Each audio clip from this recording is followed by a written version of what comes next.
And rolling. Live. Live after a long time. Oh yes, we're back. We're not dead. We didn't perish in some horrible accident. And even if we did, I doubt anybody would care. our couple of viewers. Probably, oh, thank you. It's a godsend. Now these fools are dead. We don't have to listen to them anymore. But If- we're not. I'm joking. We don't have any listeners. So yeah, it's the crew. Mine is Jason. It's Hassan. Oh, sorry. Here, introduce yourselves. This is Hassan. And we got filling in guest Bryan. Hello, everyone. B Money. B Money is here, and Shenzhen. We are 2 out of 3 of the trifecta are here. Jason is away. He is trying to find the elixir of immortality, so he can live 100 years. No, just kidding. He's just on a hiatus for a while. Wait, the elixir of immortality, so he can live 100 years? Yeah, he doesn't have really he's not aiming high.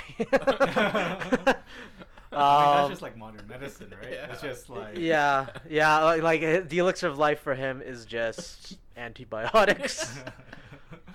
Yeah, no, we totally skipped a Christmas episode because none of us were available. So here it is. This is how you tell it's an amateur podcast, because we don't really give a shit about content coming out at the right time.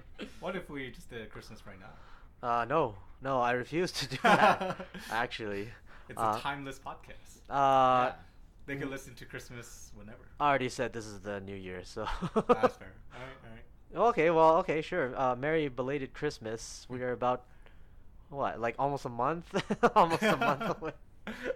Last Christmas. Not that long. Like 2 weeks. Alright, let's not date ourselves too specifically for the authorities. Still want to be tracked. Alright, so yeah, how are you guys? I guess we have some stuff to talk about. We have some, neat, nifty things to, discuss and joke and generally kill some time. I don't know what you mean by nifty, because I don't know what. That's totally What? correct. I didn't prepare at all. We're just winging it today. So when you say nifty, Well, that implies you prepared Sometimes I something. wonder why we even have a show at all. I think it's mostly just the bonding aspect and just to ramble on about things that no one else wants to hear us talk about. Wow. Way to lift the morale. All right. Well, one thing I thought that was really interesting is we're getting closer with genetic cloning and modifying babies. Have you guys heard of this? Holy shit. Right off into a heavy topic. It's just Let's start off something light first before we go into eugenics. Yeah, so what'd you guys do for the holidays? No one cares. Let's just go into eugenics. All right. For Christmas, I watched the movie Spider-Man Into the Spider-Verse. Oh, yeah? How was that? That was fantastic. That movie, I think, is like one of the best Spider-Man movie, and also one of the best comic book movie. Like, I think it's better than all the Marvel movies and all the DC ones. Holy come shit. today. no. I heard it. I heard good things about it. I need to go watch it. I just haven't had a chance. I Yeah. watched Aquaman instead. Oh, I saw that too. Yeah. It was it delivered on what you wanted. If what Yeah. you wanted was massive undersea sea creature massacre, that's where it gave you what you wanted. It's a good thing for DC too, because it's headed to hit $1 billion. This will be their first movie. Oh yeah, because Gotta they pay a usually billion. just tank, They- right? yeah. The last couple they tank, but this one, it's good. If anybody's seen Austin Powers before, remember Dr. Evil always wanted sharks with laser beams on their heads. This is Yeah. what they finally got it. They finally got So it. this one didn't pull you out in the movie. You're like, oh yeah, it fits in this universe. I don't care. No, it was okay. It didn't. There was nothing to pull. Look. Final battle. Basically, it just depopulated the entire fish population of the Earth. I heard the action sequence because I watched the behind the scenes with the director, James Wan. Yeah. Yeah, he has some really cool choreographs. Like he has like different cameras that zooms in from different distances and. Isn't that the breaks guy and that stuff. does the Fast and Furious movies? Yeah. He did the one Fast and Furious, but he's mostly known for actually horror movies. Oh really? Yeah, so So he's he's known not- for Conjuring, like creating the Conjuring universe. Oh shit! I didn't know that. So Yeah. he's not just a vehicle man, like a car. No, actually, well, that was his cause he was the one that created Saw 1, right? and he left after Saw 1 Oh, to yeah. do other horror movies. Oh, I and see. then after Conjuring, he tried to venture out, and that's what he got the Fast and Furious. How And does that even link? Well, because Warner Bros. Has him basically, right? So Oh no, I mean like how does it link? Like, oh, I'm really good at doing horror movies. Hey, we want you to do a car movie, starring Vin Diesel, who's just going to have a wedding scene where he wears a white a white wife beater I feel like that's and where, some white khakis. like as a career in movie and stuff, you try not to be typecasted. That you want to branch out. I think for him as a director, that's his moment. Plus, the director doesn't really matter what genre you're doing. It's like the. It kind of does, though. It kind of does, but. Kind of does. Yeah, I mean you It choose, makes right? sense. Like if you're known for doing like Pixar movies, right? Like if you're like I don't know, like one of those like Pixar Disney, I guess a director of one of those movies, no one's gonna approach you to say, hey, I've seen your work. I want to recruit you to do a hardcore porno scene, right? But like if you think about it, like the movie Mad Max Fury Road. Yeah.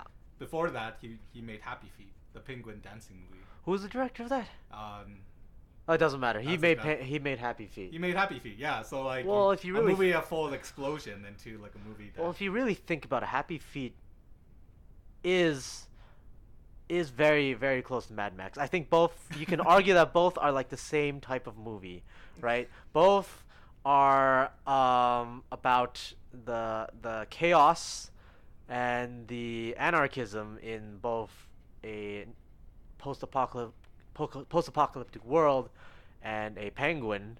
Both are address the theme of being lost, of an open world.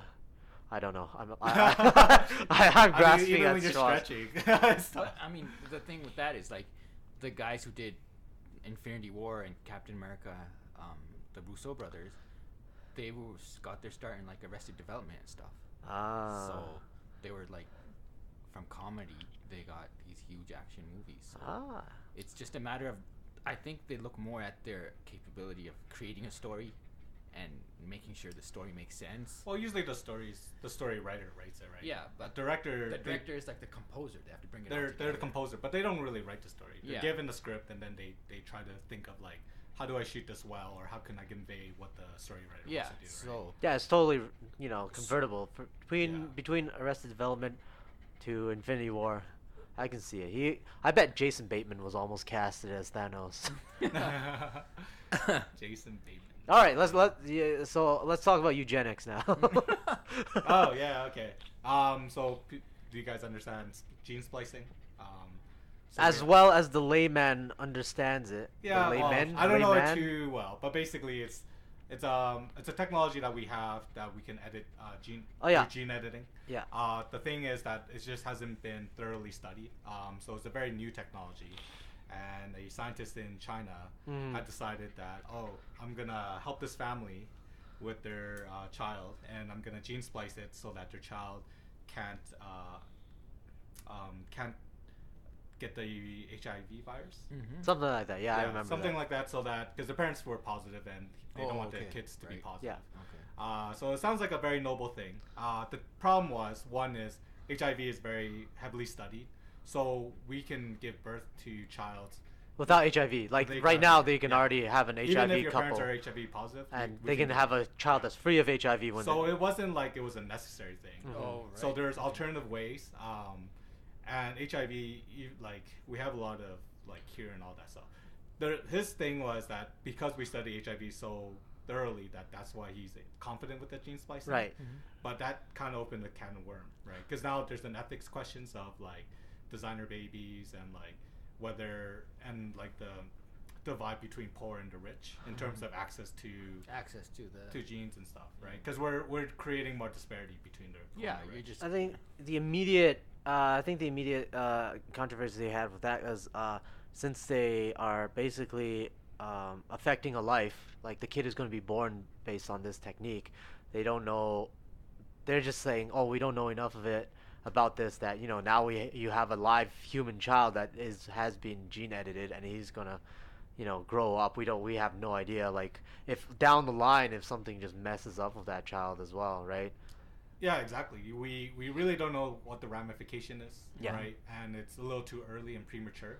So a lot of the science community is definitely They're up in arms around it. I think, yeah, I remember this story as well. And then, yeah, like, later on they said, for society, the rich people can afford gene editing, and they're saying that this could benefit them more so than poor people. Is that basically the argument there? Yeah, exactly. You're kind of creating this divide between the rich and the poor in many ways, because like people who have access to it and people who don't, it gives an unfair advantage biologically speaking, right? I mean, it's only a problem if the access is like exclusive to rich people. Like, Well, it would be then, right? Because It's not a very cheap thing. It's It's not not going to be cheap. covered by healthcare. well, in the beginning it won't. But if you imagine if it was a mature sort of technology or deal, what if gene editing could become as widespread as, say, vaccines?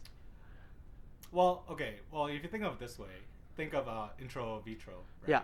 Like that is not covered by healthcare. So parents who are a little bit older and want to have a child, Right. they have to pay quite a bit just to go through this process. that's of, like thousands of dollars. Thousands of dollars, yeah, and it's not guaranteed at all. Yeah. Right. It's just a chance, and a lot of families fork out quite a bit of money for it. So I feel like gene splicing would be in that kind of category, Right. where it's like a nice to have or like Well, yeah, definitely for now it's in the realm of the rich, right? Yeah. It's in the realm of the rich right now because I imagine that it's insanely expensive. Well, I to even imagine I commercially as pursued. I guess you're right in the sense that if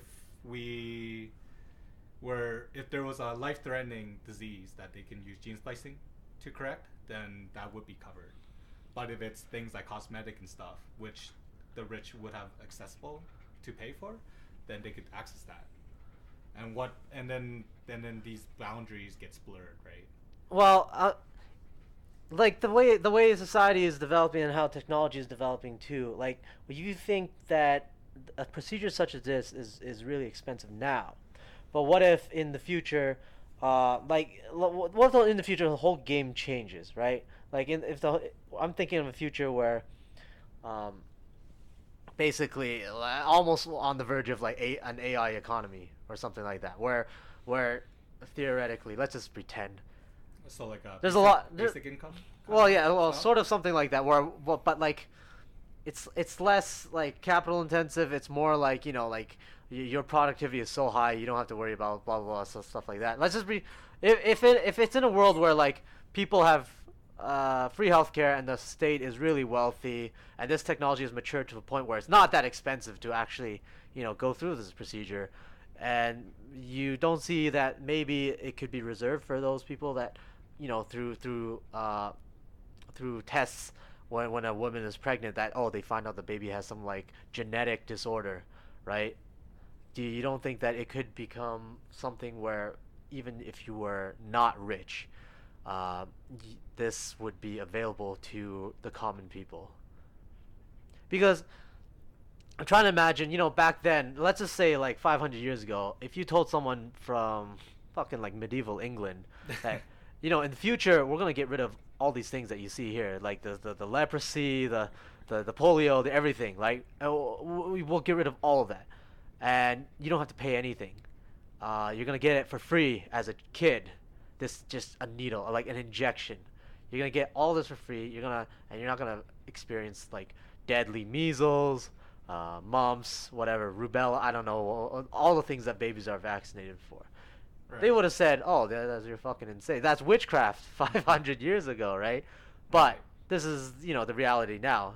And I know definitely like gene editing would be way more expensive, way more complicated of a thing. But would it be possible, you think, in the future where society has advanced to such a level that production is really high, surplus is like really high, you don't think the common people would be able to get any kind of benefit from this?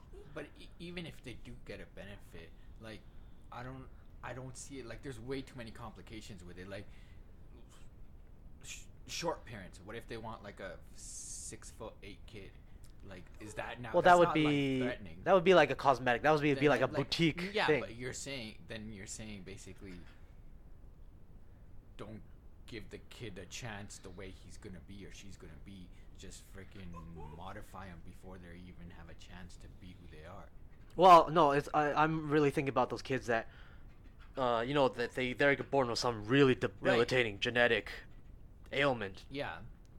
Which they're not gonna live a full life. They might not even be able to use. Maybe like they might not even use like big percentage of their body. They're gonna be handicapped forever, or they're just mentally, just they're capped mentally. Yeah. Because of whatever problem. Like that, if that would be a fix where it improves, like their chance to not only live but their lifestyle as well. Not just something cosmetic where, your parents are like 5'2", you want the kid to be fucking dunking in the NBA at 8 foot Yeah. whatever. No, exactly. So Like you that's if it's for something that's life saving, you don't think that would be? I do think what you're saying is correct. Like, we could have it where it's life saving and things like that. Yeah. I think one of the things I will always like behind is law, right? Yeah. And that's always been the challenge, where technology always exceeds law, and law Right. is always catching up, and that people find ways and loopholes, find ways in the gray area, Right. and it always causes issues. Yeah. Right. Yeah, and you're right too, because You could start with the kid. intention Yeah, of- the kid doesn't have consent for this, right? It is up to I guess the parents. But what if the parents are not not the usual good parents? They just want to fucking have a really fucked up kid. they wanna build up a really fucked up kid. like everything is a double-edged sword, right? Like, you could use this. Of course, you could use it to help the children or the babies that are going to be born with fatal illnesses or something like that, or diseases or whatever. Yeah, but then you'll also have a portion of the population that will want to use it as like a boutique kind of service. Like, hey, I want a designer kid to go with my designer bag and my freaking. But what do you think? Do you think the pros outweigh the cons in this case? Like, there's always going to be that bad part that comes with this, the bad edge of the double-edged sword. But do you think it's worth it? Like, the benefits, do they outweigh the cons in this case? The benefits in this time and age, like right now, yeah, they would. But by the time this genetic splicing becomes a reality, Yeah. I think we might just find cures for these things. Just like you mentioned, polio was incurable back then, but now it's eradicated. Right, but what if this is also, could be a cure for, especially a lot of genetic ailments. It's not like they don't want to use it. It's just that if they are considered using it, it has to go through a thorough process. Right. And what the scientists had demonstrated is that, he casually used it. I think that was the issue. It wasn't the fact that he did use it. It was that, what circumstance he chose to use it was, that wasn't necessary. There's a couple angles at this. On one end, yeah, you have credible and actually serious things to think about that some of these scientists raise, where it's like, yeah, we have to think about the ethics of this. We have to think about the future, I guess, legislation or whatever, the rules to using something like this, because this is lifelong for something, right? This is you're not just, you could fuck up someone's life with this, right? Or you could have even more further, non unforeseen ramifications that come from this.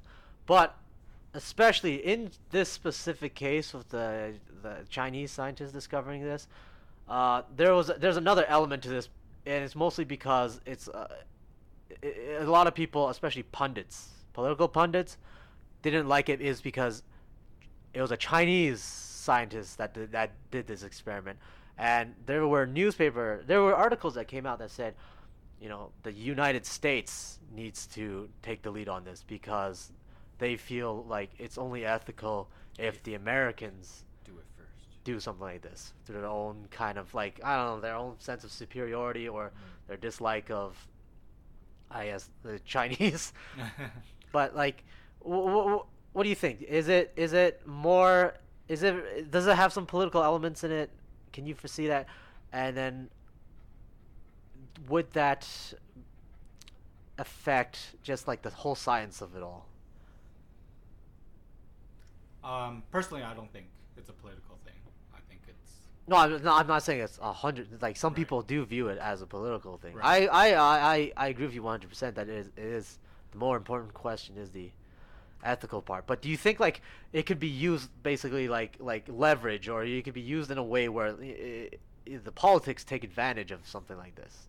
Like they view it as something that that could be used in the political sphere, like as an Yeah. advantage or I th- as a bargaining chip or that's an interesting question. Like for other technology, like say, like if you think of like consumer electronics, Yeah. there's definitely a political element, right? Yeah. Like Huawei and like Apple and so forth, and things like when presidents make tariffs that affects it, and that definitely becomes political. But when it comes to healthcare, that's actually something I don't think is too political. So I personally don't see it. I guess you're right. I mean, you could look at their political angles, but I don't see it. I don't have any comments. I would like to think that like the first person that comes up with a cure for something, I think it should be like free and available for like everybody in every country. That's what I definitely think. But Yeah, like when vaccines were created, weren't they just widespread to everyone? Like, I don't think anyone really kept it a secret. Like, usually, I want to say in the medical, at least medical related stuff. Yeah, it's usually people haven't been assholes about that, right? Usually, Yeah. majority of the time, if they come up with something that is really life saving, they like to spread that all over the world. But there have been a lot of cases, especially if you are a country embargoing another country, you definitely are not giving them, if you have some life-saving medical supplies or some whatever technology, there has been a lot of examples of them withholding it, the stronger party. Or just hiking the price like that. What was that guy just a couple years ago? Martin, yeah. Martin Shkreli or something. Shkreli, yeah, something about that. Yeah. He Where- acquired a pharmaceutical company and then he hiked up the price of a drug like 500%. Yeah, and then he tried to justify it, saying that like he needs to make that for the cost of the research or some shit like that. But no matter how you look at it, he looks like a complete asshole for that. That was the same issue with EpiPens, right? When like wasn't it when it became government, like the price of it hiked up? When it became government owned? Yeah. Oh, really? Or was it like privately it was cheaper, right? Usually not. I have to look into that again, but I don't think. I don't know. It could be like that. If that was the case, then Because I think was because the reason was like there was more testing and so forth, and like the price hiked. Because I remember, like my friend who had he has allergies. EpiPens used to be covered and it was a lot cheaper, but then ever since there was a change, and then suddenly the price got hiked. well, if it was covered and is not covered anymore, I don't know if that's That's just a difference between the regular price and, Yeah. and the covered price. Like, and then the other one was I think Viagra. I think people are waiting for the patent to elapse for that, because right now for that product is because it's a name brand product, the price of it is fairly high. Yeah. And Yeah. you can't buy a generic well, no, version of it. I'm just looking at for that There's no EpiPen generic thing. version? For Viagra, no, because there's a patent. That's why Right. they don't create the generic version. Because usually, for a lot of medicine, Yeah. you generally have like a designer brand and like a non-name brand. Yeah, and then And non-name brand is generally covered by your Your company health provider, insurance or Blue Cross, whatever Yeah. it might be. But if you get a designer brand, they are covered partially. Yeah. And I think Viagra is one of those products that there isn't a generic brand for because of a patent. No, it wasn't a private company that raised the EpiPen price. Oh, was it? Okay, it's the Yeah. opposite then. Yeah. Well, even like the CEO, she was like, the title to this is a 2018 article. It's like, always look on the bright side of life, says CEO who raised EpiPen price by more than 400%. Yeah, for drug company Mylan. Mylan. Yeah, so it was a 400% price hike. Well, I guess that's where we see capitalism do its best thing, right? Yeah.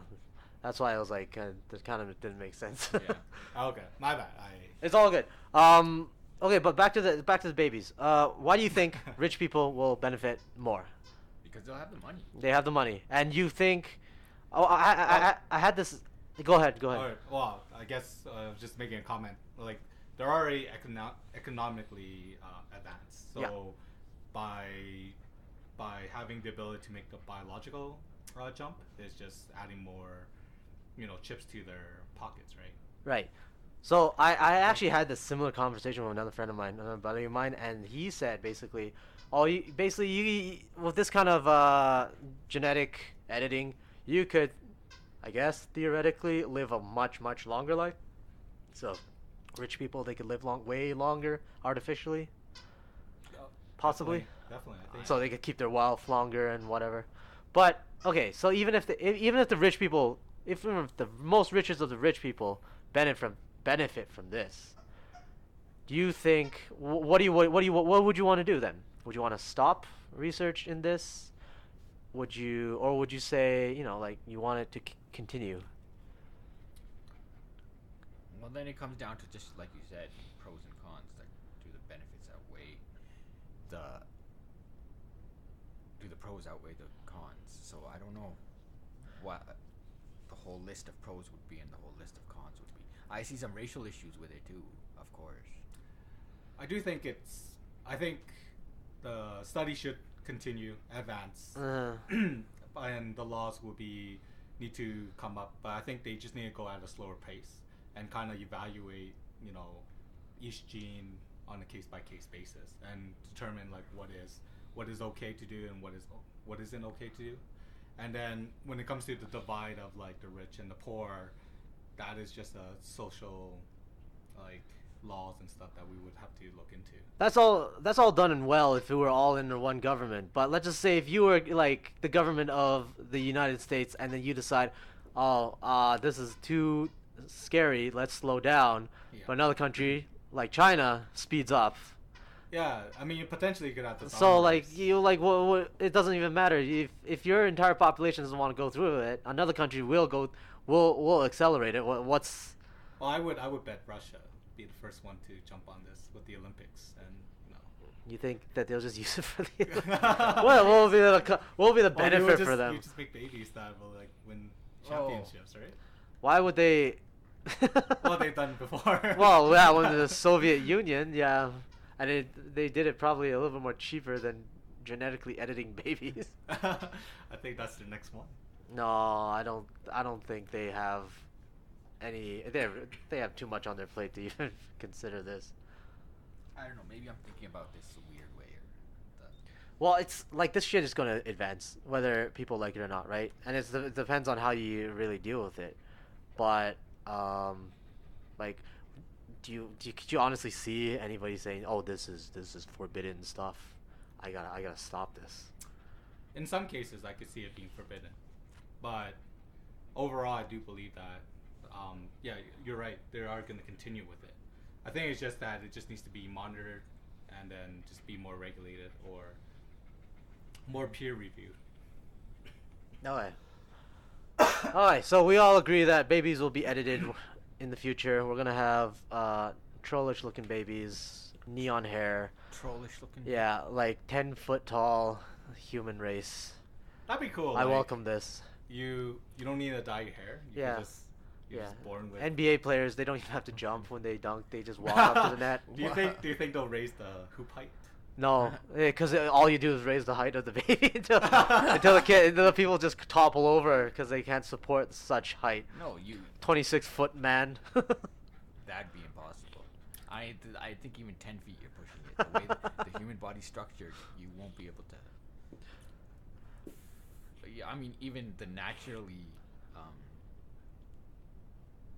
The only way to go is up now. Regular people that are have a slightly abnormal height, like the tallest man in the world was like 7'9" or something. Yeah, but he was born under natural means. He has not been. That's what I'm saying. Made faster, stronger, smarter. That's what I'm saying. By natural means, and then they still, because the heart has to pump for such a bigger body. What if you edit it so they have 2 hearts? 2 hearts, 3 hearts. Actually, have you ever asked that question? Can you be too fit that you would die? I don't know. So like for example, like cyclists, their heart is super efficient, right? Yeah. Where their blood is so viscous because it has so much red blood cells that it can absorb so much oxygen that their heart barely has to beat. But the downside is if they ever take a nap, their heart slows down so much that it's a risk where they just die. Yeah.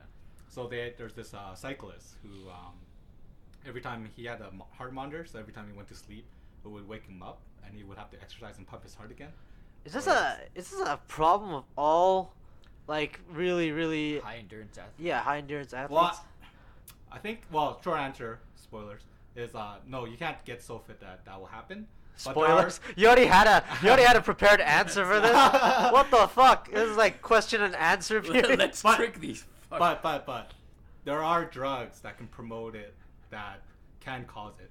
Oh, I see. So what happened is the cyclists, they were taking these drugs that were giving them this performance enhancement. But the problem was a lot of these cyclists would die in their sleep because their heart rate was so low that it just stopped. I see. Drug related. In a sense, it was drug related, but it's still a good question. Like, can you train yourself? Yeah, you just came at us with a test question, basically. you already had an answer to this. I am quiz master. What the fuck? Okay. Yeah. So what the fuck were we talking about again? Yeah, this is a brand new topic, right? You just said if you're too fit. Yeah. Yeah. Can you be too fit that you die? And the answer is no, but there are drugs that can make you more fit that it gets to a point where your heart rate can stop when you dip it too low when you go to sleep. Yeah, and this is definitely one of those things where no one thought when they were creating the drug, no one thought. Did anybody think that there would be like side effects such as this? I would assume that there are probably warnings, and stuff. And I think that is the challenge with like extreme sport is athletes are doping. Yeah. Taking enhancement drugs, right? Right. So I think that's one of those cases. But a lot of them, they would deny it. And then they would have these mysterious deaths. And then you're like... Oh, he was a normal, healthy human being. Right. Like, it's crazy, like, how much oxygen their blood is. Like, their blood is thick as hell. And that's why blood doping helps with... or some cyclists do that. I think you know which one I'm talking about. Yeah. No, I see now. There was a trick question with a predetermined answer. What else you got for us? Any more trick questions you prepared? Quizmaster. Oh, I'm on the spot. No, actually, no. It's okay. Let me come up with one. No. I don't want you. I actually don't want you to come up with it. Are you guys? No, it's all right. Hey, so what did you want to talk about previously? Nothing specific. Oh, okay. All right, so that's the episode. I'm just kidding. I don't know. Do you want to move it over to? Yeah, move it over whatever you want. To Trump and his. Oh, did he do something? Well, he did the whole. Mexico's going to pay for the wall. Mexico's going to pay for the wall. Mexico's going to pay for the wall. And then now it's like, I didn't say Mexico was going to pay for the wall. Well, I think he meant it like Mexico was going to write us a check to pay for the wall, but they would pay us indirectly, right?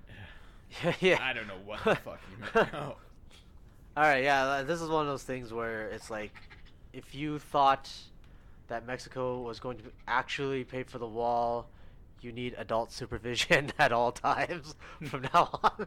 Mexico was going to pay for the wall with blood, sweat, and tears by having to dig underneath it to get into. Yeah, I don't know. Like, I have no idea how he could actually do that, short of just invading Mexico and making every Mexican citizen in occupied Mexico pay for the wall. Do you think the House of Commons is... in Canada, the House of... sorry. What is it called? The House? The Congress. Congress. U.S. House of Representatives. Yeah, the representative. You think they're being fair with Trump? Like, the deals that they're giving them? No, of course fucking not. They're never going to be fair with the other guy, the opposition party. Republicans were never fair with Obama. Democrats are not going to be fair with Trump. Yeah. That's the way it's going to be. Because it wasn't like they were giving him $1 million for border control, right? I don't know what the fuck I forget. They have money. They gave something. They have money for border security, right? They're all on it. But for the wall, I think Trump wanted $5 billion or some shit, or 2.5 billion. $5 billion. $5 billion, right? Yeah, and then this whole this whole shutdown thing is just because they won't give Fork and $5 billion, right? Mm-hmm. So the issue I find is, you have these small number of people bickering about this huge amount of money while the shutdown is affecting millions. Yeah, of people. I know, of course. Right, like. We're talking about like parks. We're talking about jobs. We're talking about regularly. This is salaried employees, like government employees. Everybody, their salaries are frozen. Yeah, and it's bad because people are living to this paycheck to paycheck thing. Yeah, did you see? There's a GoFundMe page for some federal employees, basically because they're working while the shutdown's going, but they're not getting paid, right? And they have to pay their mortgage, so they started a GoFundMe page. Yeah, you would think, that's terrible. Well, yeah, it's kind of it is just a temper tantrum. Speaking of GoFundMe, did you? I think some Trump loving Americans started a GoFundMe for the wall. How much money did you get? I don't remember how much, but I remember reading the article about how. Wasn't that a joke though? I thought was it a joke? I thought well, it was fuck, a joke. man, you might as well, because remember who did that GoFundMe a while back, and it was just a celebrity. I'm pretty sure it was one of the Kardashians. I don't want to say for sure though. They were just like, "Oh, help me reach my first $1 billion" or something. And then people started donating in money. I forget which celebrity it was. No, but why are people stupid enough to donate money to something like that? Like, hey, help me just reach my first $1 billion, not help me pay for my, Doesn't matter. You get like 1 million people following you on Instagram or something, and they're just your diehard fans. They'll do whatever for you. Those ones, people are willing and they understand. I think those aren't as bad. The worst ones I feel are the scams. Yeah. Like you think that's not as bad? I think they're pretty much as worse, because if you're getting scammed, like the scams, it's the scammers that are at fault. It's not the fault of the people that are paying in the money, right? True, they're getting scammed. It doesn't make you... In this case, the people paying money, they're all idiots. I mean, they're idiots, but like, at least, they're doing it because they're dumb. So, as long as they consent. Yeah, they're consenting. Yeah, exactly. I don't feel as bad as if you've been scammed. Where you like...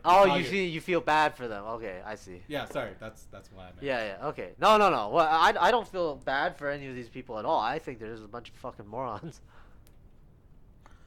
I don't have any... To send money to an account... To a GoFundMe page that says, hey...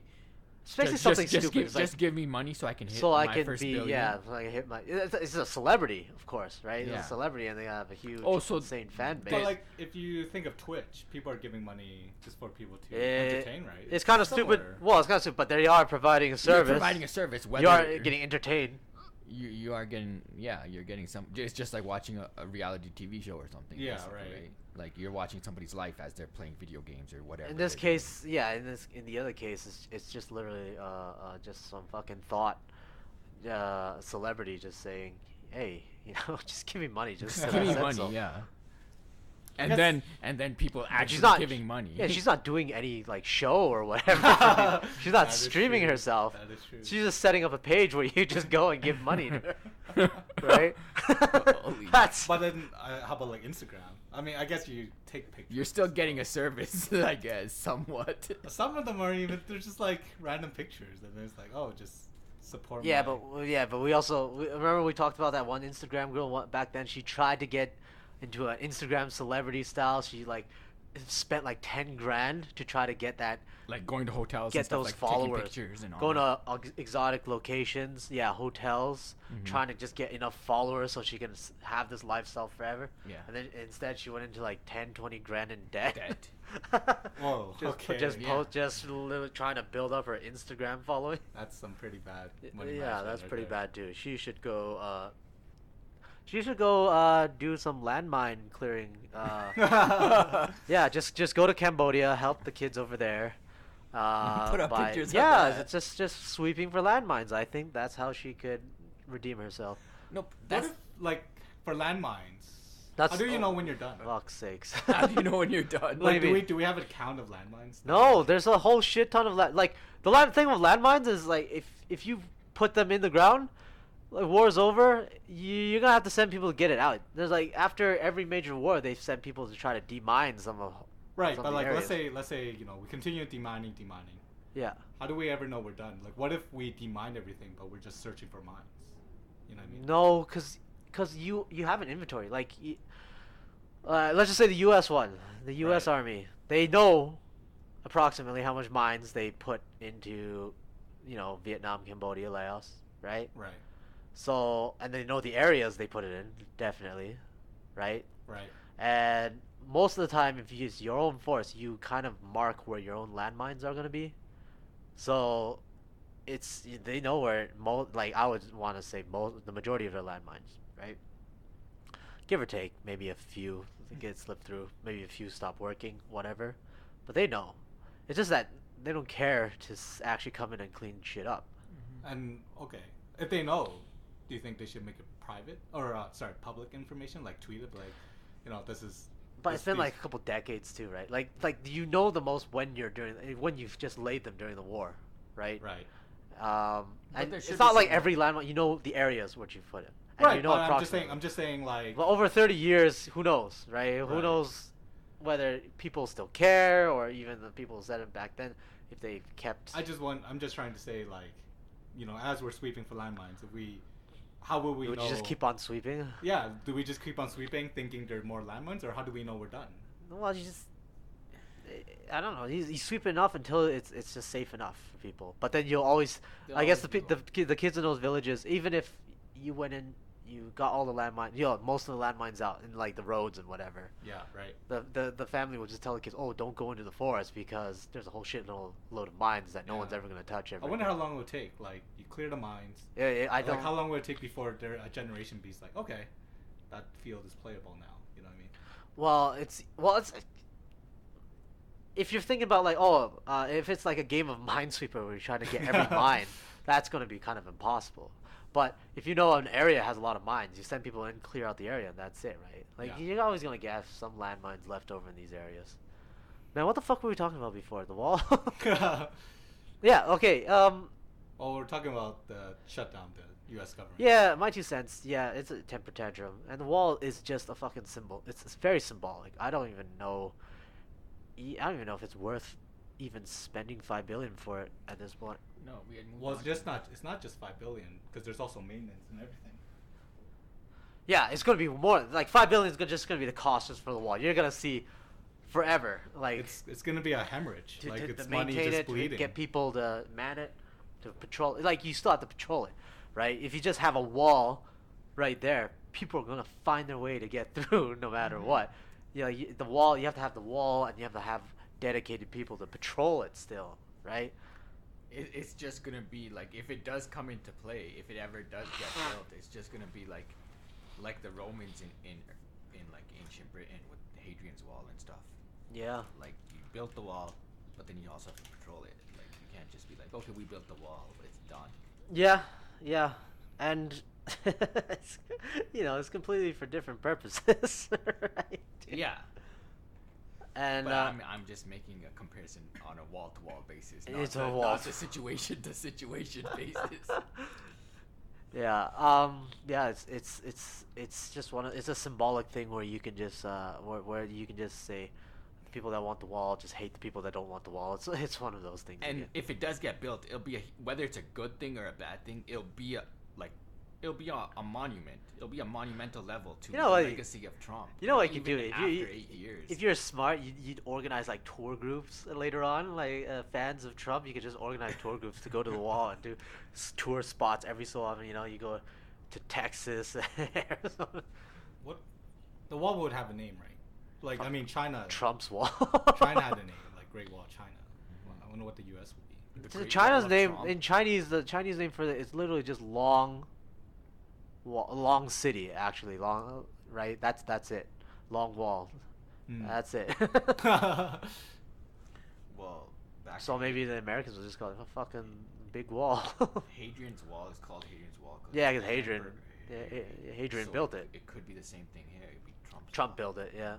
Might be Trump's wall. Trump, yeah. The Trump wall. Oh, and then you can have his name just yeah, all across the damn yeah, all around it. I can see, like, on the Mexico side, just graffiti all the time. Yeah. Right? Just like people just like spray painting shit. And on the American side, there'll be like figures of Jesus and made to look like just murals of Trump on the other side. Trump alongside Jesus, like there'll be a mural of Jesus and Trump at the same.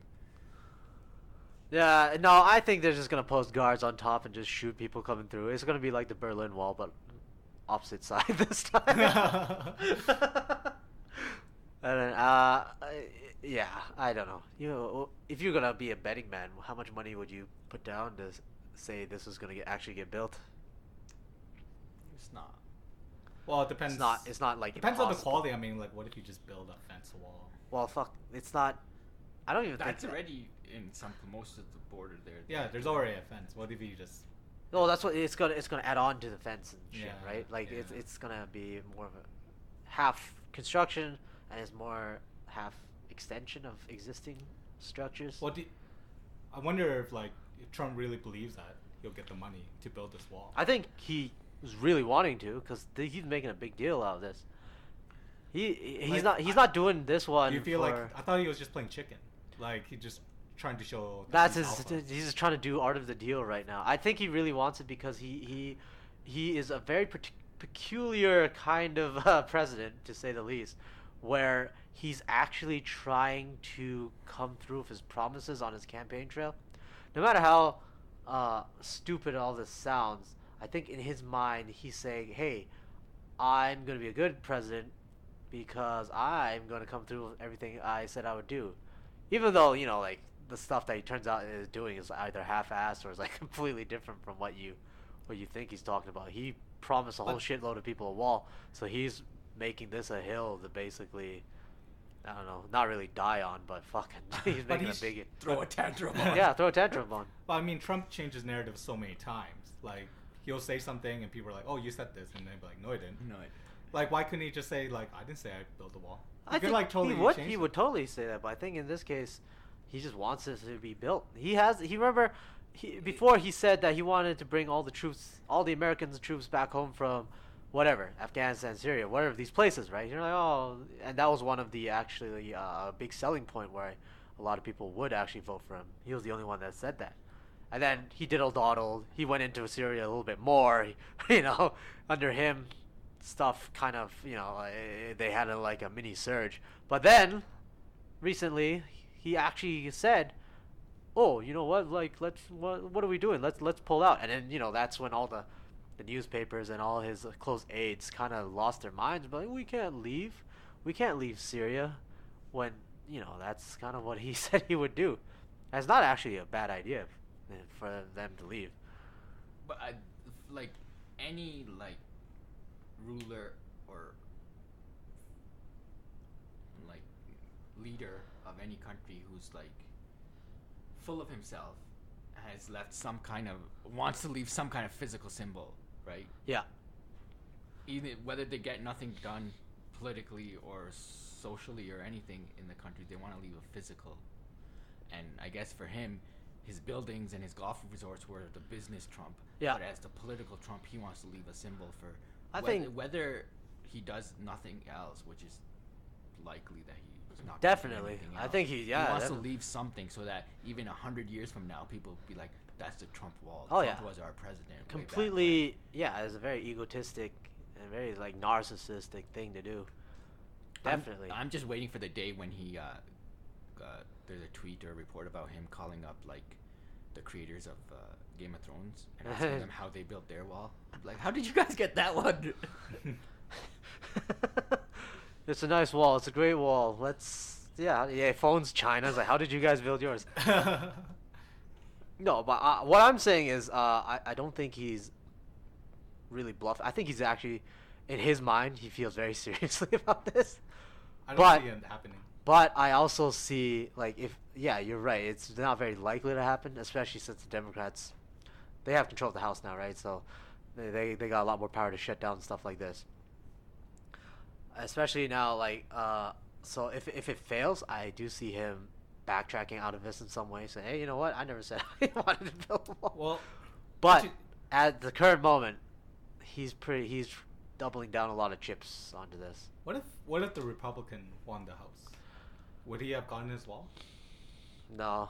Or he probably backed off on the wall, be like. No, I mean he couldn't get the wall up back then when he did have the Republicans controlling the House and the Senate, right?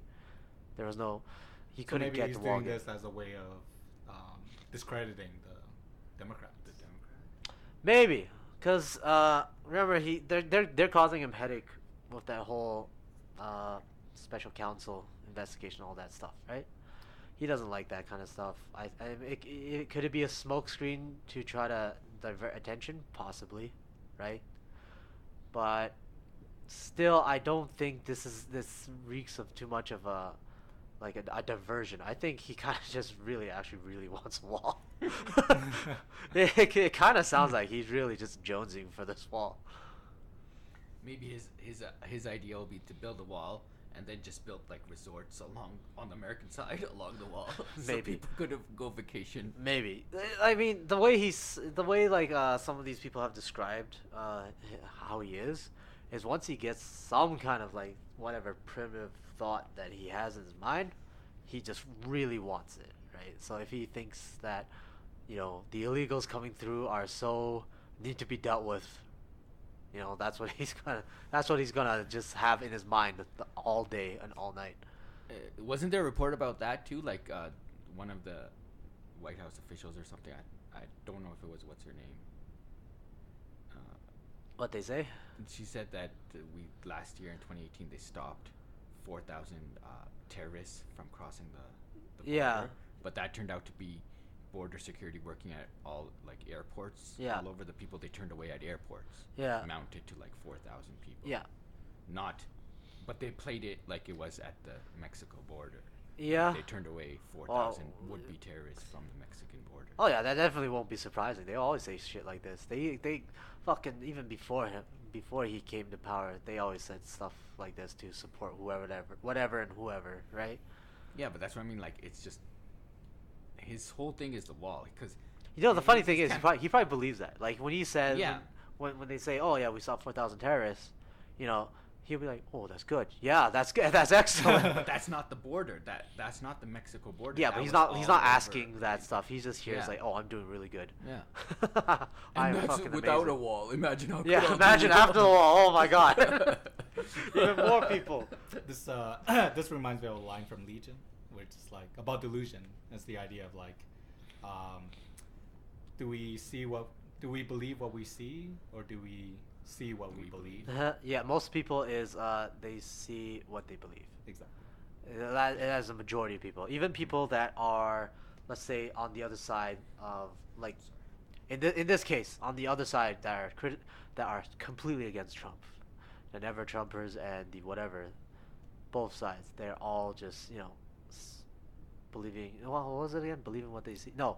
You see what you believe. You see what you believe. They choose to believe in whatever their narrative is, and that's all they see. Yeah. And it's everybody over there. Yeah, I think I'm guilty of that. Definitely. We all have our biases because we try to choose to see what we want to see on a lot of things, right? But I don't think if you're aware of it, sometimes you're able to catch yourself and try to see or try to believe what you're seeing. Yeah, the hard part would be actually going to actually think like that, to actually say, what if I'm wrong? What if, let's entertain the idea. You know what? Let's entertain the idea that I'm wrong. What would that look like? And then to actually commit to something like that, instead of just trying to say, no, fuck that, I'm never wrong. Well, yeah, I mean that takes a lot of humility, right?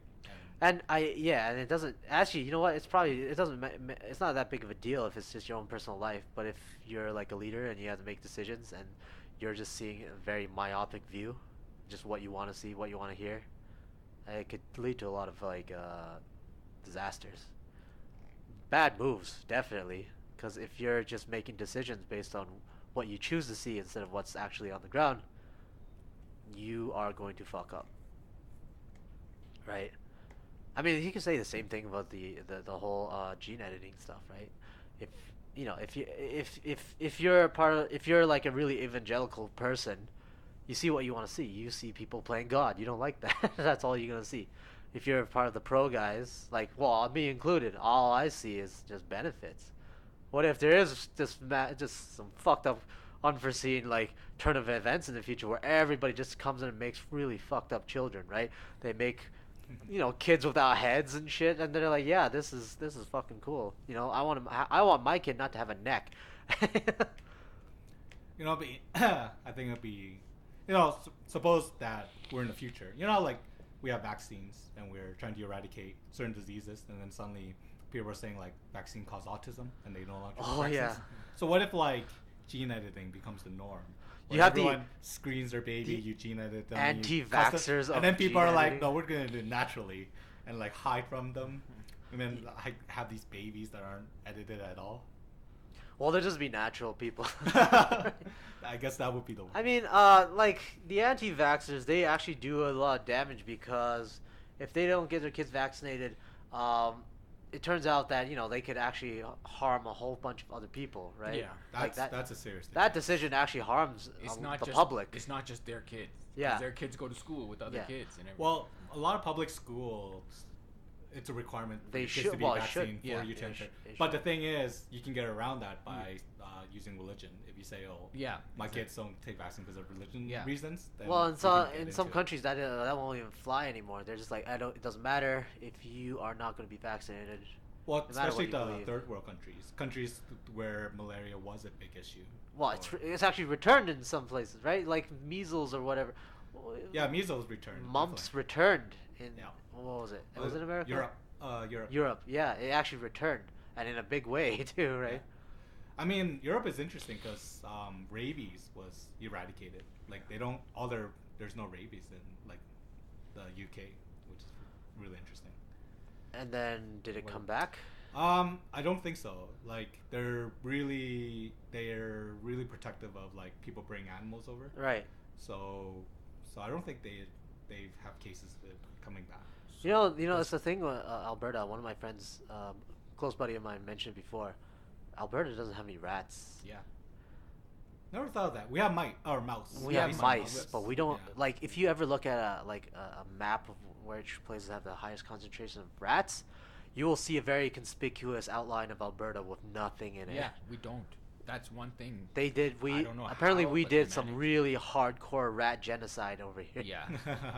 Or is it like we just got some good And felines? I guess they do a lot of inspections too with like A lot of inspections, and I think we went ham at killing all the rats, gassing all the, basically families of rats. We put all the rats through gas chambers. So it's just basically. Alberta, like so Yeah, Saskatchewan. Saskatchewan has and rats. it's BC has rats, Saskatchewan has rats, Northwest Territories has rats, U.S. everyone states, around Montana. us has that. Yeah. And it's very conspicuously, very obviously, just the outline of the province of Alberta that do doesn't not have rats. Wow. I heard that a little while ago too. I was surprised. Yeah, now everybody knows we live in Alberta, but I think we mentioned that before.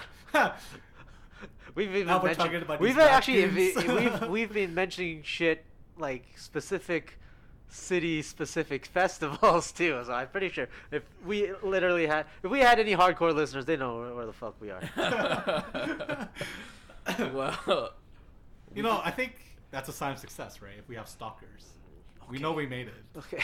Yes, the stalker Don't murders get- you. You're don't- like, oh, thank you. I feel so good. I've made it. They're just necking you right on the street. All right. Well, like if you look at like people who are normal people and they did something and they got famous and they complain about like how they don't have privacy and things like that, in an odd way, that is a sign of success. That if their privacy is being invaded, it's like they made it big. Right? Yeah, and you know what? I wanna say like, yeah, that could be a big problem. I could definitely see people going through that, having a big problem. But honestly, when I see a rich person complaining about that, celebrity complaining, I couldn't care less. Because it's about just their like privacy. I couldn't care less about their problems. Yeah. I mean, yeah, because they could just hire security or. Yeah. Which many of them do. Which Like many they do. have ways of getting around it. And they right? usually live in secluded areas. Yeah. So it's not like. It's Oh easy. yeah, I feel so sorry for you and your $8 million house in like fucking Beverly Hills or something like that. But no, what the fuck were we talking about again? We go on these insane tangents. Vaccines or some shit. Like Yeah. that? Holy. No, I don't. No, it wasn't vaccines. I think we were Well, Trump and the wall. yeah. It's all good. I think we've played the shit out of that flown one. on that. Sure. 9 minutes. Well, recently I noticed there's this trend in YouTube where people are getting really popular by being negative.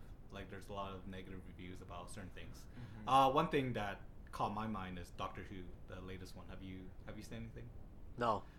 Well, I just if you look at Rotten Tomato, it's like the lowest compared to the last 3 seasons.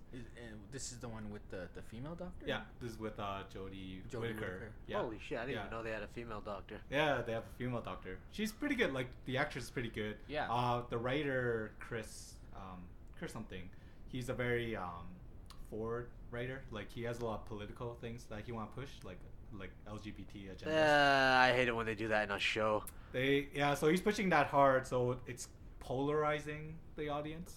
Yeah. And a lot of things it's not very sci-fi. A lot of the episodes take place on Earth. Yeah. And there's no like aliens and stuff. It's all okay. like, Yeah. human things. Then you're changing the essence of Doctor Yeah. Who. You're just I mean, shitting she on. still has powers and everything. No, she has powers and stuff, but like the regular Doctor Who experience of watching Doctor Who was like, hey, I want to see Daleks and what are they called? Daleks. Daleks, yeah. Yeah, the salt and pepper shakers. Yeah. Yeah, but exactly, and then when they just start to fucking just politicize this shit and just you're taking something that people, I guess Doctor Who is pretty much, I guess you could say it's an icon for a lot of people. So I guess and they're just injecting their own personal biases and shit into it. Yeah, so then these YouTube channels, they're getting really popular because they're talking about the negatives of shows and stuff. And I'm noticing that like a really big YouTube channel, Cinematic Sins. Okay.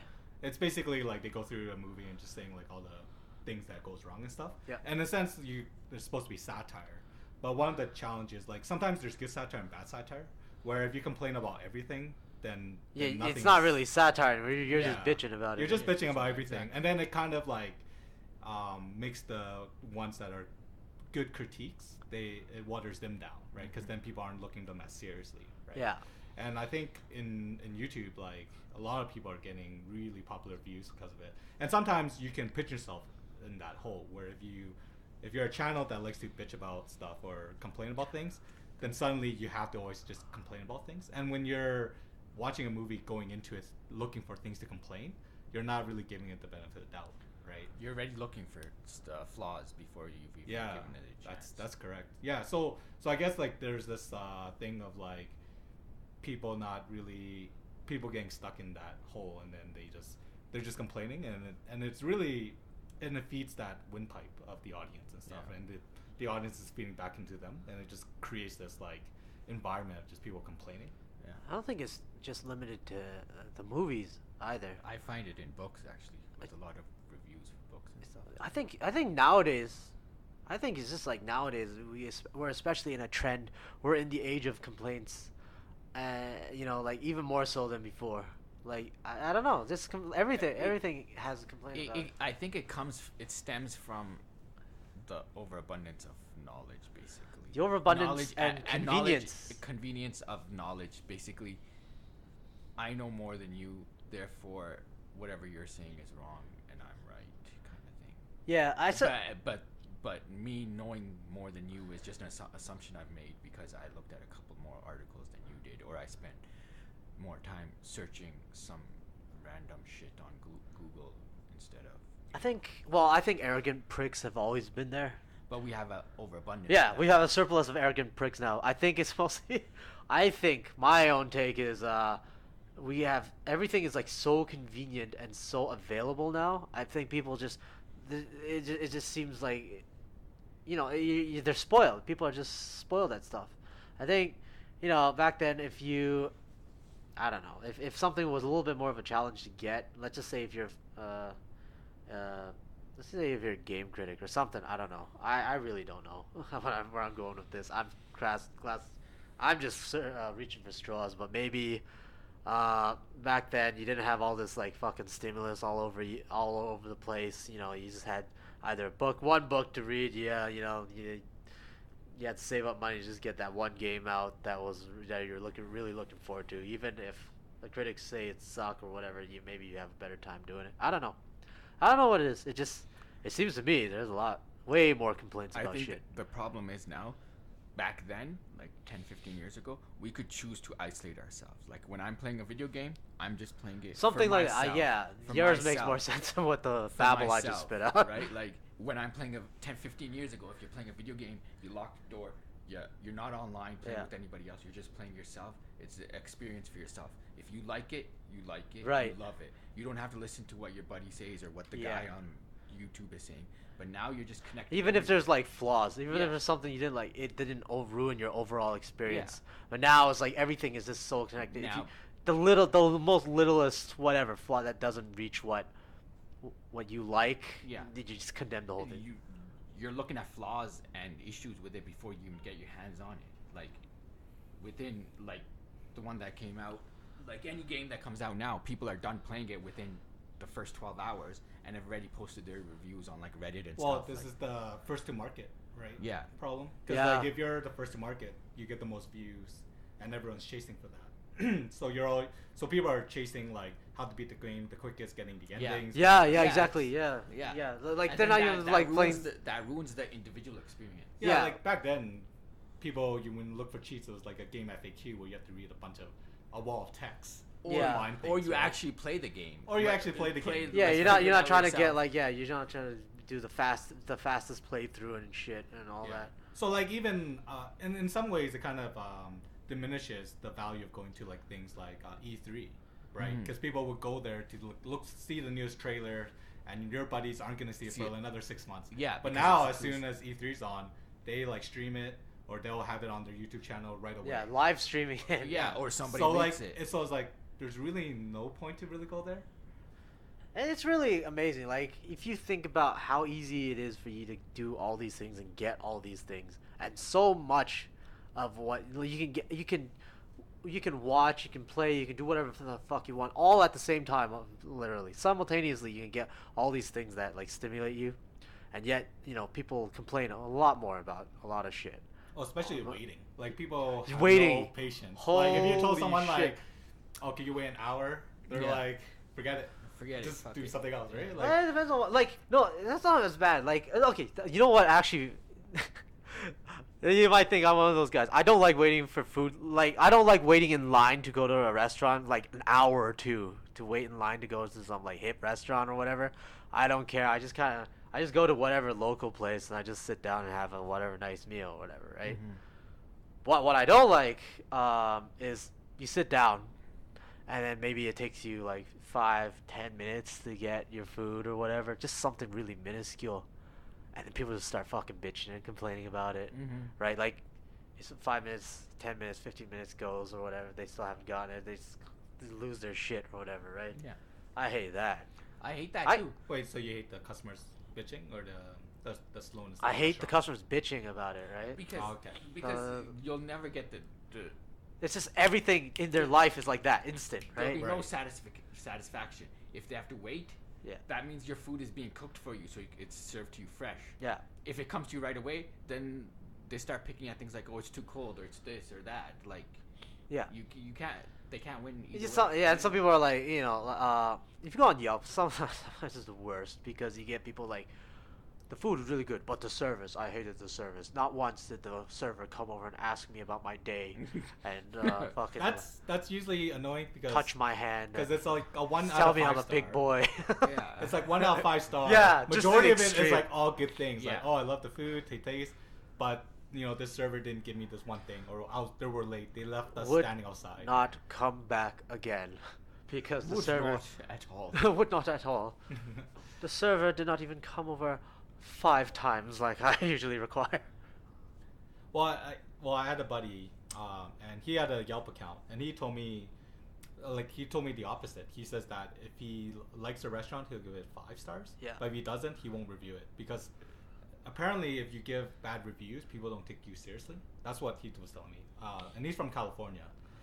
So what the fuck is the point of leaving reviews? I think I would do that too. If it's good, I will leave a review. If it's bad, I think I probably wouldn't.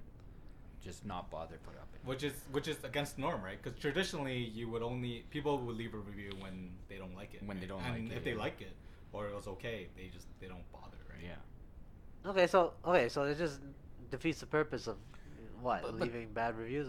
But I don't trust the review system we have with like Google and all that at all, because anybody can put up a review. You don't actually have to go there and enjoy the food or try out the food. You could just wake up one day and be like, I fucking hate this place, or I just don't. I don't know why they call themselves this or that, or the name is this. So I'm just gonna, or I'm just doing it for a laugh. Just you can do it. Yeah. If you have it. So I don't trust the reviews as much. We are kind of ruled by reviews, though, right? Because when you look at movies, look at games, restaurants, they all have reviews, and even electronics, and everyone's looking at reviews. Yeah, to like even decide if what you want to buy or go. Yeah, to. but in terms of if I'm spending money on it, like if I'm getting a TV or like the new gaming system or something, then yeah, I'll look at reviews and but then I'll also do the comparisons myself. Yeah. And you can probably, most of the times you can kind of spot the troll reviews and like the genuine reviews, and you can make your judgment based on that too, right? Yeah. Generally, I read the comments and I'm like, oh, I'm okay with that. Then I'll just you'll have someone that actually does the review and then just goes through the whole thing. If it's something technical, they write the technical aspects down, so it's a real review. Yeah. Generally, no, but those are few and far between. They'll be like on Amazon, if you're buying like an SD card or something, there'll be one guy who's actually reviewed it, and the rest will be like, I didn't like it. Yeah, I didn't like it because I couldn't find the slot to put it in my camera, right? Yeah. So this is a shit product. Right, but sometimes if you see a lot of the same complaints, then that's a sign. That's a sign too. Yeah. Right. So it depends if it's one-off. You gotta make your own judgment. You gotta make your own choice based on the information from the reviews. Like, so how do you guys do it? Like, what do you look for in reviews? Fucking, you just see if it seems I look at the overall number. It's plausible. Like, I look at the overall number. So like if I'm buying something off of Amazon and it's rated 4.2 with like 400 reviews, then that's good. I'm not gonna read each individual one. But do you look at like sample size? Do you see like how I kind of go in. I kind of go in just to get a quick glance of what kind of reviews maybe are. like the top 5 reviews, read them or something, whatever. Yeah. Or something. If it's a really shitty review, I read maybe 1 or 2, just a couple, to see what's actually so bad about it. And if it's something, you can kind of tell if it's something really trollish. Yeah. And then at that point you'd be like, okay, well it seems like generally people are happy with this, so yeah, it seems like a safe bet. Same thing with restaurants. Like if it's like 4 or over 4 and it has like 50 or 100 reviews, I just leave it at that. I might look at a couple just to see what people think of the food, like is it too spicy or is it too mild or kind of stuff like that. But I'm not going to go into detail about the server was only 5'6". I was hoping for a 6'2" server. Right. Oh yeah, that's a deal breaker for me, man. Yeah. Actually, 5'6" server. God fucking damn it.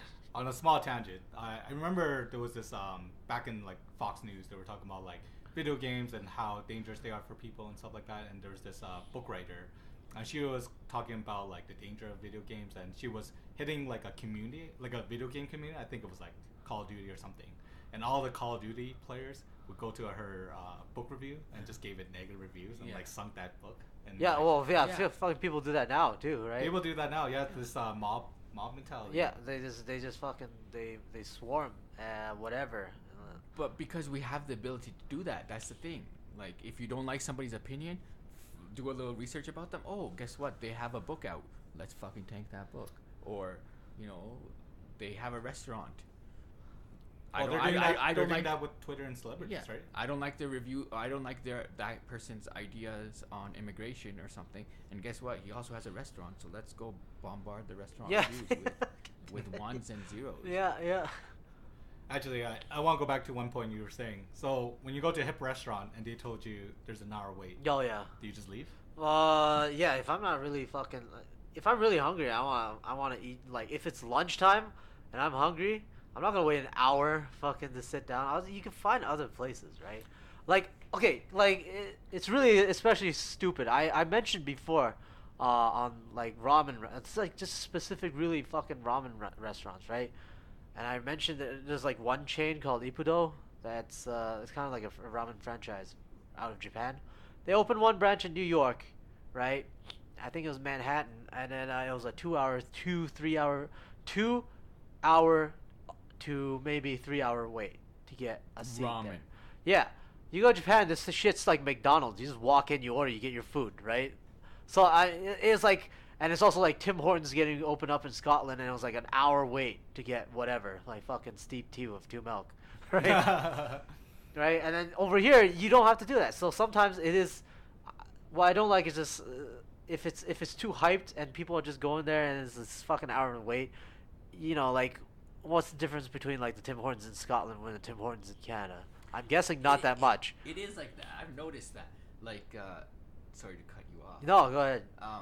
Like how dare you cut me off? In Pakistan, McDonald's is such a huge thing. Like here, McDonald's is. Well, McDonald's, they have regional adaptations of McDonald's still, too. Like, but still, yeah, it shouldn't be a 3-hour wait. Like, yeah, it's not that like. Like I don't like going to places where it's just fucking people are lining up just for the hype of it. Maybe they do have good food, but is it worth 3-hour wait? No, not really. But right? There was an experiment where in Vegas people were lining. This person had this idea that people just like to stand in line. Yeah. So they created a line, and then of actors, and then just try to see if people would just come in. And they probably did. And they did, yeah. And then people were in the line. Were like, "What were we starting a line for?" But no one really knew. Yeah, because well, in that case, it's like, oh, if you don't know, if you're a tourist in a foreign area, you don't know what the fuck to eat. Yeah, your best bet is to go to the place with the longest line or whatever, or the most packed one, right? But if you're a local and you're going to some place that has a 3-hour wait all the time, it better be fucking amazing. It better be like giving you an orgasm every time you eat. And you're just jizzing all over the table, and they got buckets under the seats to catch all the jizz that you secrete from each meal. Like, that should be what a 3-hour wait for a fucking food should be, you know? Not just, hey, here you go, here's a little bowl of slop, here you are. I think I'm like I agree with you on that. Like the cum restaurant. Not the cum restaurant. The fact that I wouldn't waste my time at a hip restaurant, you know. Just for the sake of being just hip. For like. There's tons of other places you can have a decent meal and it is, have to wait in line for 3 hours to get a seat. And especially, yeah, okay. And it's also like when a new place opens, but it's something where maybe you tried this specific place. If it's a franchise or whatever, let's just say a really popular one is bubble tea, right? New bubble tea place opens, and it's from a famous franchise from somewhere in Asia. You'll see a huge lineup, right? Massive lineup. Well, sometimes they give promotions, right? Like, promotions, like yeah. a boba. But is it really worth? Okay, let's just say the promotion was, you get one bubble tea, you get the other one half price or even free. Yeah. But you gotta wait in line 3 hours for bubble tea. Usually it's not worth it. Usually not, right?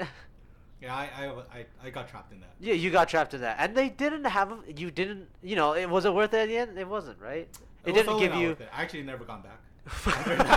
that was my last time going there. See, it ruined it for you because like if you just have a sour taste in your mouth. You drank the bubble tea, it didn't make you orgasm. They didn't have buckets down there to catch your cum as you just secrete it out from while you drink. Actually, one thing I did. Actually, they did. Yeah, they did. Sorry. What I meant to say is, on that note, my interest in this bubble tea franchise gone down as they opened more stores and they became more available to me. Oh, the exclusivity. Yeah, because once it stopped being like, before I had to like, if I was in the area, I was like, oh, I should pick one up because I'm not going to be here that often. But now it's like everywhere around me, like near my work, near my house, that I just like, oh, I never go. And you lined up 3 hours, 2 hours for that. Before, yeah, I would line up, yeah. But you know what? A lot of places, not just, products too. A lot of it, this is just strategy now. Like it's a hype. Apple? Yeah, well, it is a hype. They hype it up, so then it's almost like they hype up the exclusivity, people are gonna line up for this, so that's why you want it too, because it's gonna be hard for you to get. And sometimes it's not even that great of a product compared to its like competitor, but this is a way to make fucking sales now. Mm-hmm. That was definitely Apple's strategy. Like people were lining up for like huge for the sales. Well, not sales, but just the launch of a new iPhone, right? Yeah. But I think numbers wise, they're decreasing. Like people just like waited, like they can wait the week, And I think one of the challenges, like it's kind of like it's an interesting thing, engineering question, because like phones are getting better and smarter. Yeah. And they're lasting longer, so it's almost like not justifiable to buy the new one every 2 years. Mm-hmm. That people can wait the next extra 4 years. Yeah. And then like, what is Apple supposed to do now, right? Because I think this is and it's definitely a big question for them, but it's also a big question for a lot of people, because the way we're set up, the way all of our societies are set up, is we just gotta fucking buy, we gotta consume, right? Like, and then if you're Apple, you want to make a high quality lasting product. Well, oh shit, that cuts into your sales if it, if people are not lining up to buy phones every year. Yeah, no, consumerism has gone through the roof. Like, I don't think it's gonna be that sustainable at this pace. it's To not always buy the newest shit, like to always just consume. or not even just the newest shit, just to buy shit because it's so just for the sake of buying for shit. the sake of buying shit, because now it's like it's an addiction. It's like a disease, basically. You have to buy, like, whether you need it or not. Like, even I find myself, like, if I'm on the bus going to work or just at home, I'll find myself on like Amazon, just like going, oh, I could buy this. Yeah, I could. Yeah. I could find a use for that. And Yeah, stuff yeah, like yeah, that. just buying. And then you move it to your fucking cart. But thank God I can control myself, and I don't like actually put the process payment through. What if Amazon made it more convenient? Like, as soon as you click on it, like it like presents it to you. Well, this is why we're fucking. This is why it's just consuming itself. This whole fucking way everything's set up. Because on one side, you know, you're a company, you want to make a product that's better than all the other products so people can buy it, right? Oh, what happens when your product is so good that people are just don't need to buy the new next iteration of that, right? All of a sudden your sales are tanking because your previous product was so fucking good. Well, people don't care anymore. Personally, I blame the shareholders, you know. Because definitely. Companies, you know, you're responsible for your shareholders in the sense that you always need to profit. Yeah. And yeah, they're the number one people you gotta please. Because you're not like you gotta show them you're making profit. You're not looking at like absolute numbers where like, oh, we sold 22 million phones. We're like the biggest company that sold the most. Yeah. It's like well, how did you do last year? Well, we sold 21 million. That's not enough. That's not enough growth. We want growth, right? Yeah, it's fucking it's terrible. Like this, I'll go one step above you and not only blame the shareholders. I'll blame the whole fucking system. This whole capitalist fucking system right now that we're looking at, that this late stage one where it's just eating itself. It's like that whole what was that? Yeah, Ouroboros with a snake that eats itself over and over, right? Because you're getting into that. It's just cannibalizing itself now for profits. Yeah, exactly. I totally agree. And you know, like, okay, so what if instead of just, you know, fucking, I don't know, making the next newest best this phone for profits, what if, you know, what would it look like if they didn't have to? What if we did a subscription thing? Like you don't own your phone, you just rent one. You rent one, you lease your phone.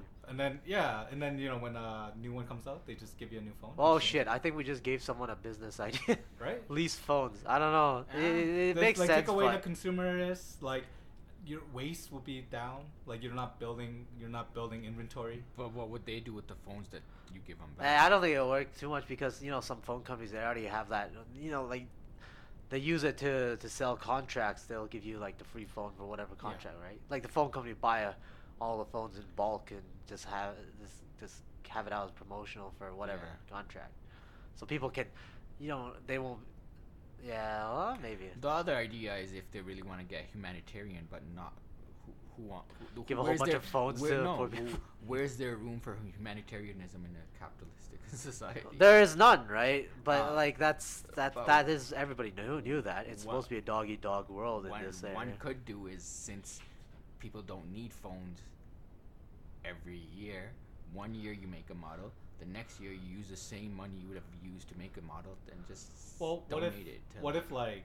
Well, no. That's the whole company would cease to exist because it exists on profit and making that's what product. I mean. Like that's what I'm saying. How about this then? Like let's say you sell the newest model in US, and then you collect all the old models, and you give them to India and sell them for cheaper, right? Because the Indians will be like, "Why are you giving a shit, man? I want to buy the newest." I just made the new ones. I saw them got shipped out. Well, actually, in India, what was the percentage? Like, it's growing, right? Percentage of people having smartphones in India.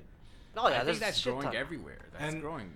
It's made easier, so even if you're a bum, you have a smartphone, right? But a lot of them, they have like smartphones are almost like free over there. Well, some. Well, no, they get some really cheap models. They have different. The majority is they buy a lot of cheap models, and mostly it's like the Chinese smartphone makers. And stuff. No, it's not the knockoffs. It's the real. Yeah, no, it's a real thing, but like the housing and the casing looks kind of like an Apple. Oh, you're talking about like their second tier, like not their flagship.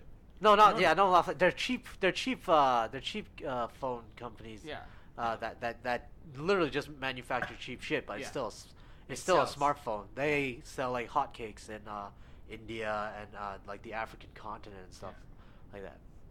It's because it's really affordable. Actually, for phones. But they do it. They do it to make fucking money too, right? It's a profit-driven motive. Yeah, I think Apple, they're trying to build a factory there because one of the challenges with the tariffs, Apple phones are way too expensive to buy in India. It's like 2 to 3 times the price. Yeah. So, and one of the big thing is they can't have a store there unless I think it's like unless they have a factory there that uses like 30% of the materials in India. Yeah. So that was their big thing. So right now I think they're looking into building one because one of the challenge with Apple right now is their sales are stagnant. Like we were talking about how much they're selling, and like if you look at absolute numbers, phenomenal. But like relative wise, they're not growing. They've gone down because they've got so much. They kind of plateaued or kind of gone down a little bit. And right now, I think the market that they're missing is India. Like they're not really selling well in India just because of the high prices. Yeah, and they're having a lot of troubles in their former markets where they dominated too. Like China, just a couple of years ago, Apple was pretty much dominant as like the high end smartphone market. They had that cornered, right? But now it's in China, the domestic phones are actually beating out Apple at their at their price points. Well, like Huawei is referencing. Like they even get incentives, right, to buy Huawei. Yeah. Yeah, well, yeah, like the people there are more nationalist too. They like to buy the homemade product over a foreign product. If the trend is there in some of these Asian countries. So yeah, Apple is eating shit right now. And what are you gonna do? Like, yeah, you gotta answer your shareholders, right? They're seeing this decrease. Well, yeah, I mean, China's a big culprit of that too. Is like on a national level, don't they have a number that they always have to grow for their GDP? Yeah, they said it like every I think it's every year, I want to say. Yeah, every year they have a plenum where like the government meets and they discuss. They give basically a work report, right? And yeah, they set the number this year at they expect, and they're going to try to strive for like 6.5% growth. And then and then they'll either adjust it or they come up with a new number next year. Yeah. But that growth is not just based on like fucking product whatever growth. That's like an overall sort of, it's like a goal you set for your entire country's economy. It's not like your Huawei's coming out with a goal that they must reach, right? Right. Actually, speaking of China, have you been to that train that connects from Shenzhen and No, Hong Kong? I haven't.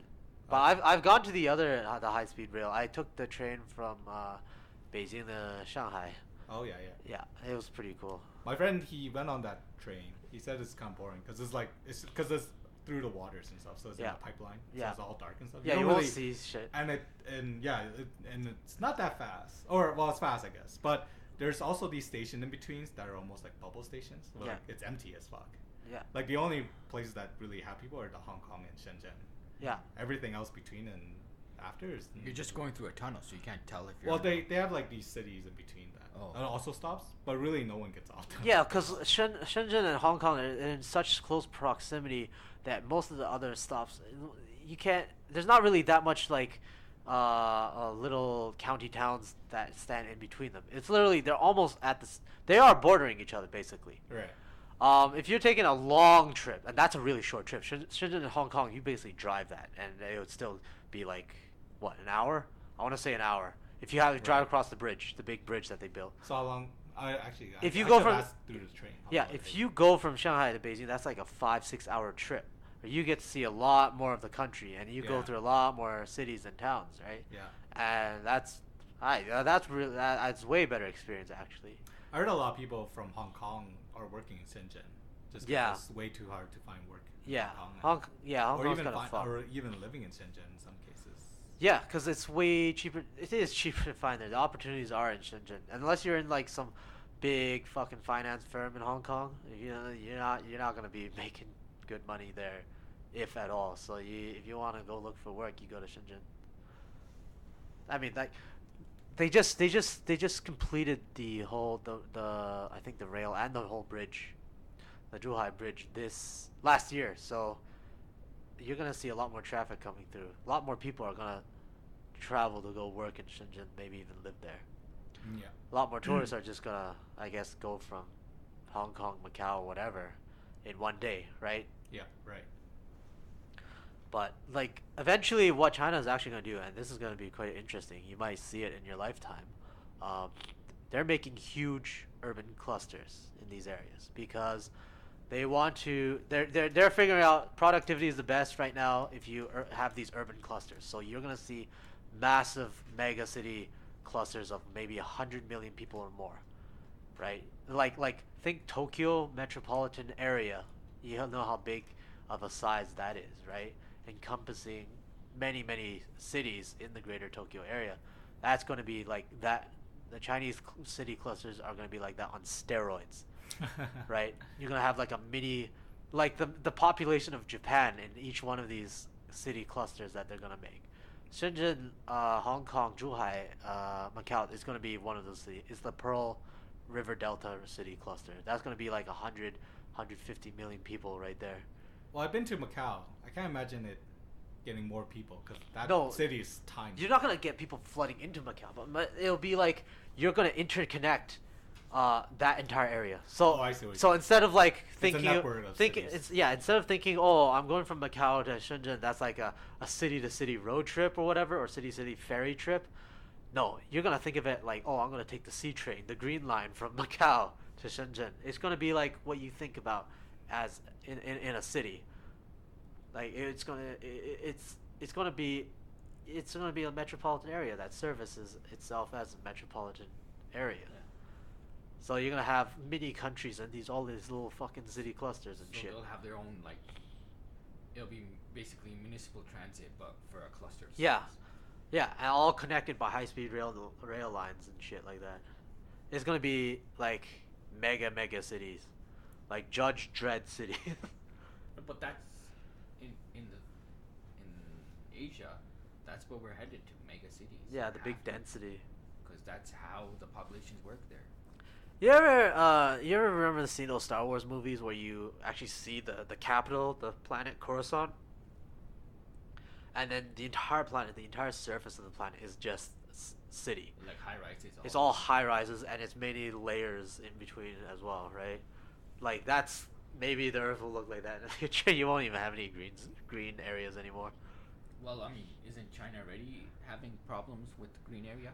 It's a double-edged sword. Yeah, they're having problems, but then they realize that they don't want the whole fucking country to look like Coruscant from Star Wars. Yeah. So then they're trying to they're on one end, like for a long while they had a really bad pollution problem, but now they've done like a whole 180, and they're like since the Americans after Obama left office, America, they went double down on fuck climate change, right? They don't care. So ironically, now China is like at the forefront of renewable energies and green shit and all that. It will be that's easier. Renewable energies and alternative energies is easier for China, and especially Asia for them. Yeah, it's other like third world countries because they don't have the oil and gas infrastructure set up. They're and they can't have the same kind of living styles. They can't have everybody having the same amount of cars and garages, two car garages as you do in a lot of North American cities, right? So what do? Like you want them to raise their standard of living, but they can't have just fucking every family have 2 cars. Yeah. So what do? You gotta invest. It's a strategic decision. You gotta invest in something that doesn't require this much fossil fuels. Exactly.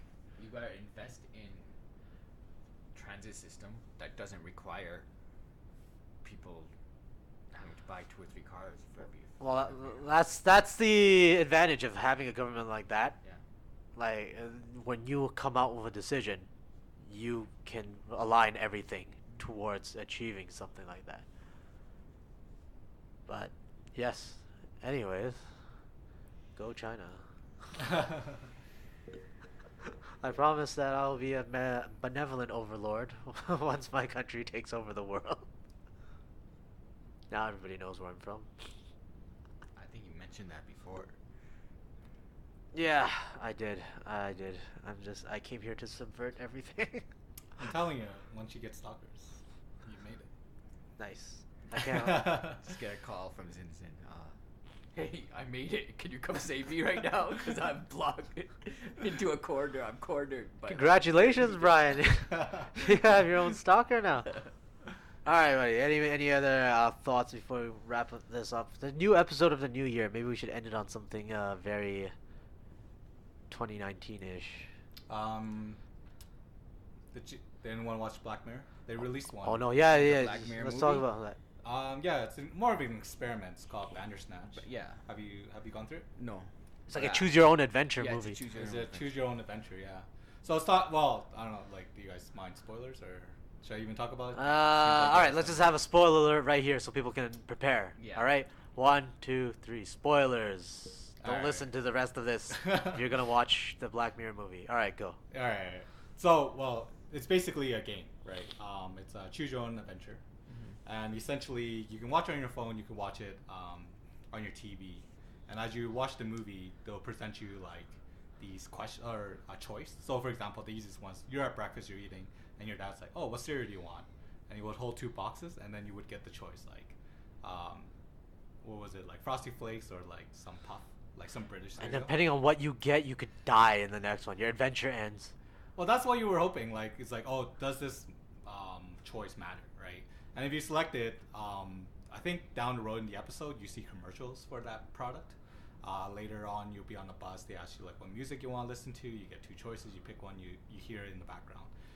As you get further along the story, they give you more choices that kind of gives you more of the narrative, and then it gives you, and it goes to different endings. And alternate.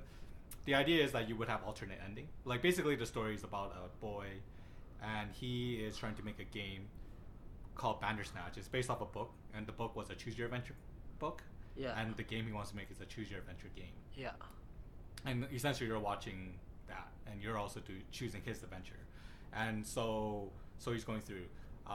So I was talking to my friend about it, and he left one of the endings last because he saw it as the darkest ending, and he left it last. And when he thought that was the last ending, he thought the show was brilliant. And basically what he thought the idea was that because with alternate endings, one of the challenges is that it feels like the writer didn't have a message. And in Black Mirror, generally a theme of it is they always try to tell you something about the world or tell you something about technology, right? And with this one, he was trying to figure out what the message was. And if you pick the dark ending last, you would find that basically what happened is he decapitated his father, and he got a game, and his game became like genius. Like, he got 5 out of 5 star review, and people were asking him like, how did you get this game to work? Like, what was the inspiration? And he said, like, originally I was making this game, and I gave the people too many choices. Now I just had an ending that I want them to see, and just gave them the illusion of choice. And it's almost like the message of the show is that that's what you're doing. Yeah, exactly. Exactly, and he thought that was genius. But the problem was, when he was comparing with other people's notes, is not everyone had the same experience. No. Everyone had a different experience. Like, everyone saw credits at certain stages, and so not everyone is seeing the same way he saw it. So meaning that the alternate endings were kind of like kind of the purpose. Yeah, so it kind of lost the meaning of the show. They lead you back, because I did start it, but then it led me right back. The choices that I chose led me right back to the beginning. So actually that's a smart thing too, because you don't have to re-watch it to re-choose it. Yeah. They have a program that knows what branches you picked, and then brings you back there so it can lead you. Some of the branches, if you pick the same one, they'll force you to go to the one they want you to do. So it's kind of smart that way. And some of the choices are really meta. Like, one of them is like you told him to like pour coffee in his keyboard, and he like resists, and he's like asking, who's controlling me? Like, he's asking you. And then one of the options is Netflix, and you could like say, oh, and then he's like, what's Netflix? And you start describing about it, and then it gets really meta where he like tries to jump out the window, and then you hear a director yell cut and say like, oh, what you're doing, Mike, doesn't say that in the script, and he's like in character and stuff. There's a couple of endings that are very trippy. It's just Black Mirroring us, basically. Yeah. I you know what? I didn't even like reading Choose Your Adventure books. I don't think I'm gonna like Choose Your Adventure movies. Can you imagine trying to do it? This is why only Netflix can do it, because can you imagine trying to do this in theater? 200 different choices.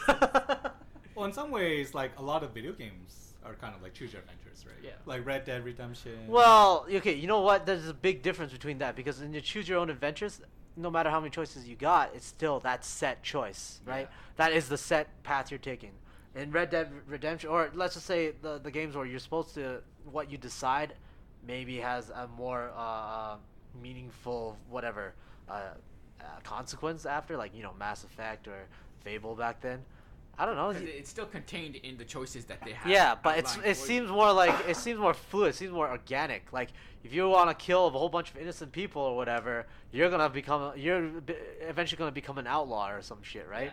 But it's not, but you at the end of that you still get to choose like how, you know, like how you're gonna play the game and how you're gonna like be who you are instead of just being shoehorned into the choice that you choose. Like this in the movie you're talking about, like you gave the example of the breakfast, right? It's just two options. It was, you said, what was it, cornflakes and rice puffs or whatever. Yeah. What if you want freaking Cocoa Puffs, right? Like that's not an option. Yeah, and I don't know. It's always like this choice, that choice. This choice.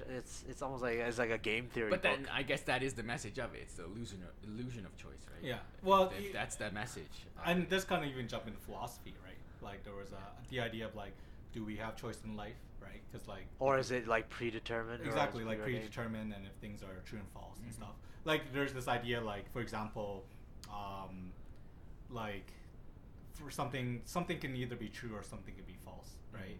And if you believe it that way, like let's say you believe in God, right? And God is all-knowing. Well, one of the thing is if you believe in a God that is all-knowing, that would indicate that there's no choice in life, because He has to know everything about you, right? He is, everything about you. And you can't choose anything that He doesn't know, because if you chose something, either you're proving that He's not omniscient, that He doesn't know everything, or you have no choice. Or you have no choice. So you have to pick one of the lines. And generally, when you ask people who are religious, they don't feel comfortable with that, because they can't, because like you're putting them in a corner that makes them feel like either they have to reject God or they have to reject the idea that they have choice in life. Yeah, I think maybe they find comfort where they is like, oh, I don't have to make these choices. I know where I'm gonna be in the end. God has a plan for me. A lot of times, usually when you ask like, you know, those deep questions like, you know, what is happiness, and like, are you happy in life and stuff, and people are like, oh, I don't have to worry about that. God's got me, or as long as I believe in God, then I will be on my true path. But like, I feel like they shift their blame, or they shift the responsibility. I don't think most of the people that are in that situation, let's just say a really good, really dedicated church-going man, I think most of it is just because his family upbringing was that. At a young age, that is it's a part of his life as a young age. You and your family, your mom believes that, your dad believes that, your friends are from church. Every Sunday you go do this ritual of going there. You have, or you know, like parties and fucking picnics and barbecues with the same group of people. You just grow up into that community, right? I think most people, it is a lifestyle that they got born into, instead of like thinking philosophically about their religion. You know what I mean? Yeah, no, I think you're right. Like sometimes you just kind of grow into it, and it's like, this is what I believe is because that's what I taught. Right. Yeah. I don't think they think too much about, you know, determinism and, you know, whatever, free choice, or like the dichotomy between the two. Yeah. Actually, one time, like I went to church with a buddy. Yeah. And one of them was really trying to sell me hard on it, and he was using Pascal's wager. Yeah, fucking I hate shit like that all the time. Yeah, go ahead. Oh, do you know what Pascal wager is? Yeah, but just explain just for some people. Yeah. So Pascal wager is an argument.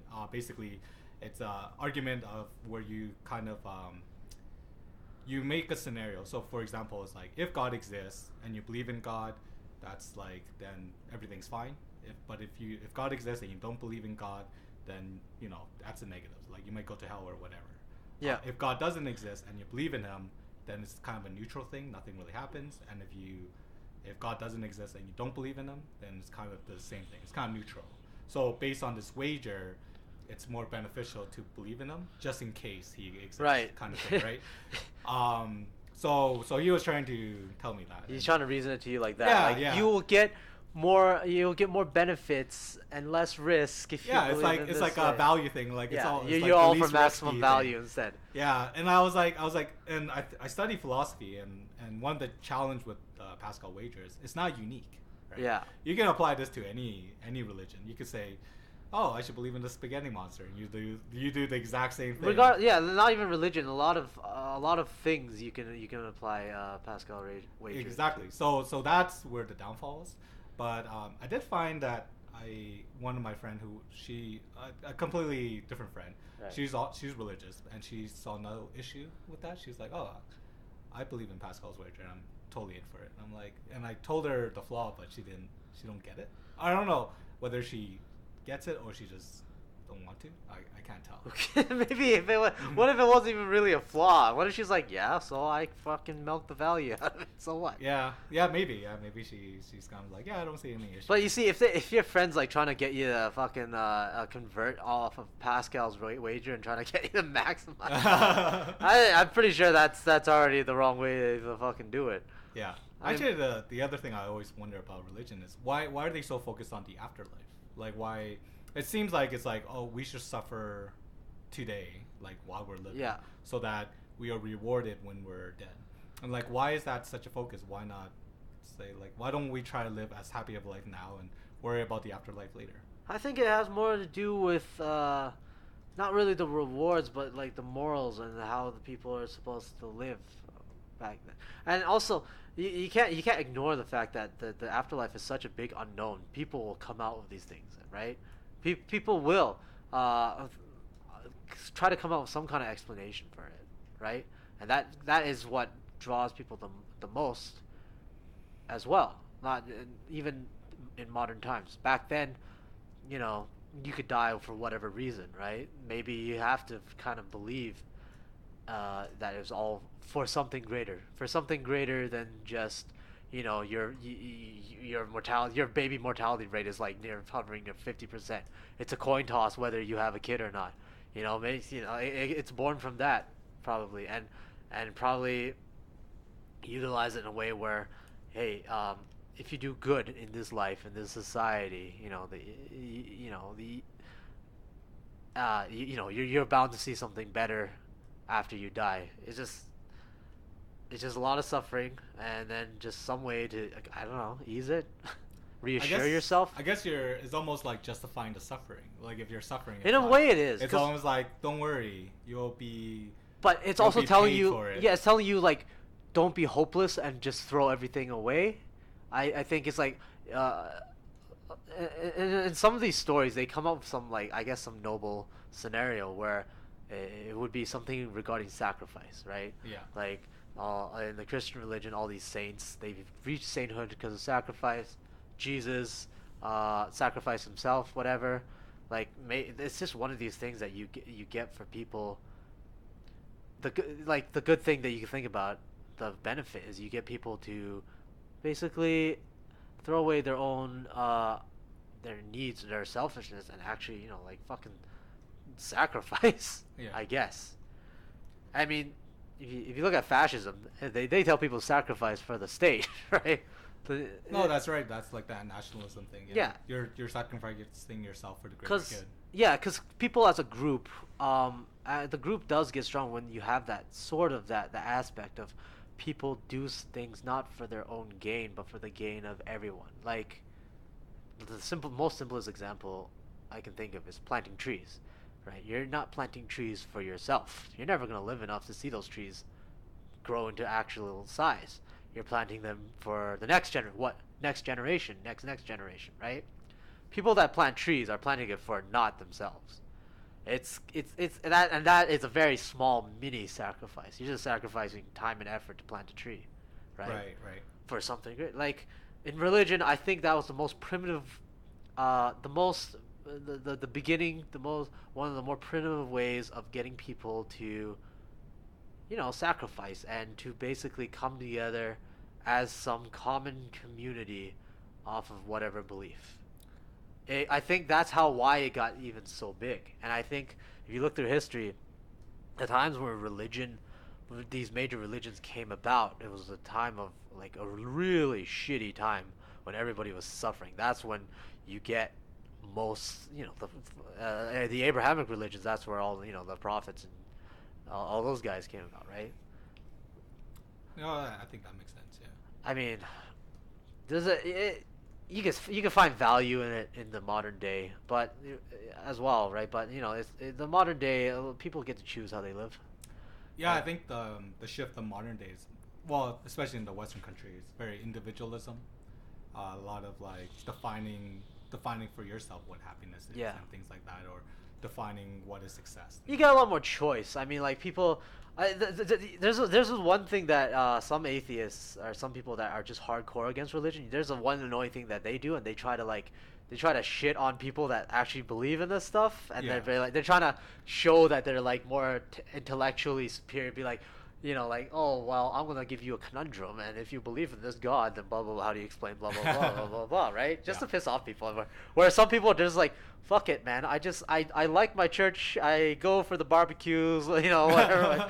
Like, why do you gotta make my life hard or something like that, right? Though one of the challenges when you go to church and they have a lot of single women and. Fuck, Jesus fucking Christ. But there is that prerequisite that you do have to believe in religion to go after them. Well, some of them, like it's not everyone. Like okay, let's just say maybe like really like Catholic people. When I went, who like the person who's talking, like the priest or okay. He like totally caught a lot of me because the first thing he talked about was like how you shouldn't date someone who isn't religious. And I'm like, that's interesting that you choose today to talk about this. What church did you go to? This was Bethany or something, somewhere down south, like near. Okay. Somewhere down south. But I don't even know he knew I was coming, but it was just like coincidental. That's like the first thing he talked about. Like, I'm like, man, that sucks.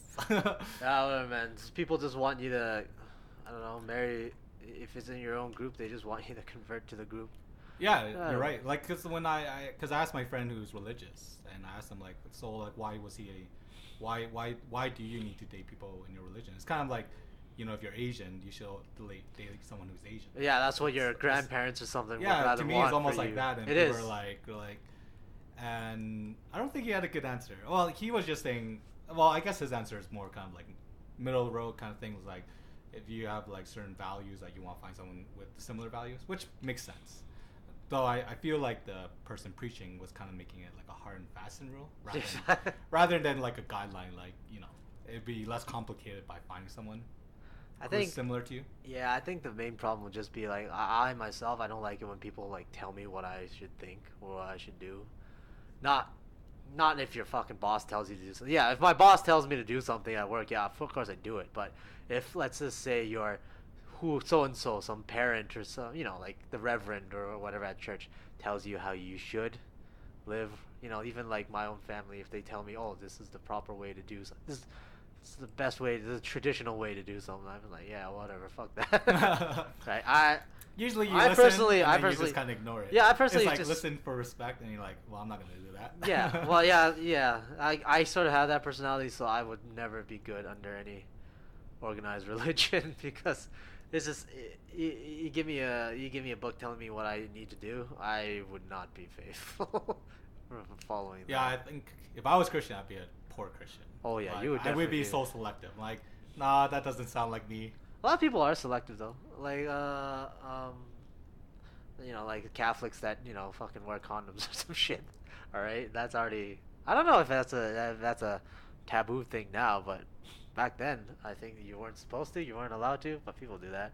Some Muslims they eat pork. Even before condoms, it was just some Jews, right? Some Jewish, some Orthodox Jews they eat pork or some shit. Some Muslims drink, right? I think some people they are selective.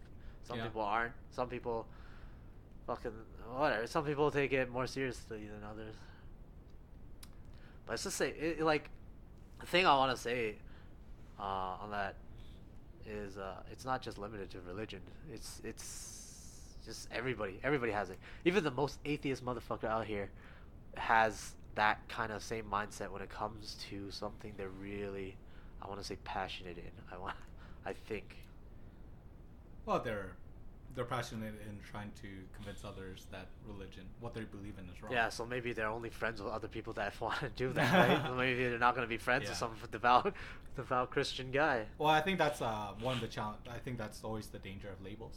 Like when you tell someone like, you know, I'm a Christian or I'm an atheist or yeah, like people have these have these ideas of you, right? Like I had a friend. He's a volleyball friend, and he told me, I didn't even ask him. He told me, he's like, oh, I'm doing this and because I'm a good Christian. I'm like, yeah, I'm like, thanks, buddy. I'm doing this because I'm a good Christian. Or he mentioned something about that, and I'm like, I don't even know if I asked you, but thank you. I wonder if in that situation you're like, well, I'm doing this because I am a good devout worshiper of Satan. Just get into a fist fight at that time. Yeah. All right. I guess we can. Anybody else have anything to say? Not really. I don't know. Hassan just checked out for like. Well, you guys had it going on pretty well. So yeah. Like, I'll sit this one out. Yeah. I know it's just I just find sometimes it'll be fun to troll people, but at the same time, you know, like if you're just going out of your way to like make someone feel bad about their beliefs, that's a pretty dick thing to do. Oh yeah, absolutely. Yeah. It's disrespectful. My face when Bryan's been doing that for the entire time. I'm just kidding, man. I don't think you've been doing that. No. Okay. Final note before we end. I promise this. Final note. I actually found myself in the position years ago, like maybe. Actually, I had to. I got into like an argument. No, a debate. It's just a debate with some guy. I feel like the lines are generally blurred between argument and debate. Yeah, no, it wasn't an argument because it wasn't heated. It was just I guess, a debate. Yeah, it was my roommate's friend, and he said something. He was like it was just like one of those hardcore guys that just want to shit on religion. I found myself in the really weird, awkward position of like defending religion when I don't even believe in anything. That was always the worst. I don't know. Sometimes I just felt like maybe at that time it just kind of felt fun playing devil's advocate, but I don't know. Some people they just come too hard, too heavy against with trying to like I don't know change other people's beliefs or whatever. When no one's really asking for it. Right.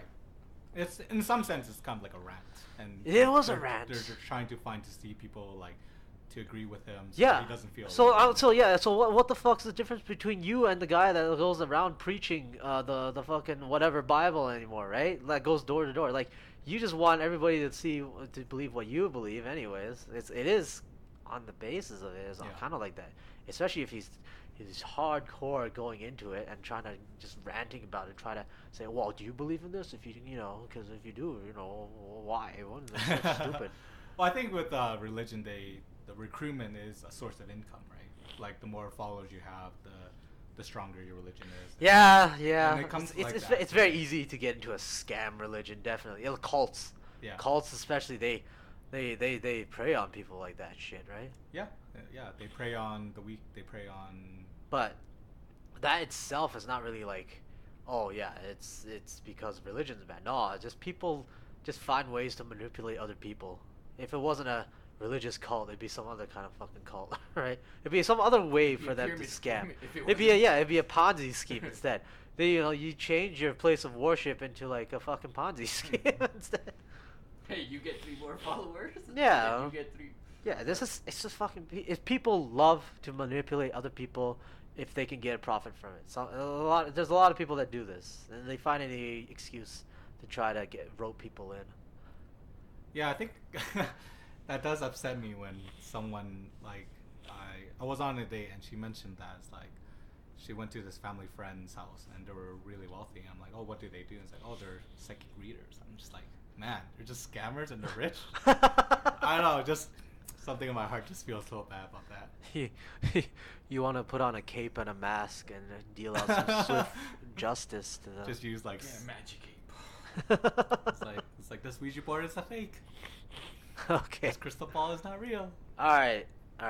So, anybody, last words? I know I said this a couple times, and now we've elongated this to 2 hours. Every time I said last words, oh, another hour has passed now. All right, man. Do you think like we would be on time if we were structured? Oh, definitely. But what is on time? We don't have set fucking time. Like my favorite letters are ones that are short, or like they're really long, and it'd be like, sorry, I didn't have time to write. That's your favorite letter? Oh, it's the irony, right? Like you love the fucking irony. I like the irony where someone writes a really long letter is because they didn't have time to write, whereas if a letter is short, it's because they had time to write it, because they had time to think it, review it, and like revision it, and only tell you what's important, right? Jesus Christ, that kind of sounds like our podcast right now. We did not think too much about this. We just kind of rambled on for 2 hours. So here we go. Sorry guys, we had nothing to talk about in the last 2 hours. All right, that's it for the new episode of 2019 Verbal Laxative. And we let's close it out. And hopefully we'll be back sooner than we were this time. Yeah, let's have some regular scheduled programming. Some months away. All right. Bye, everybody. Take care.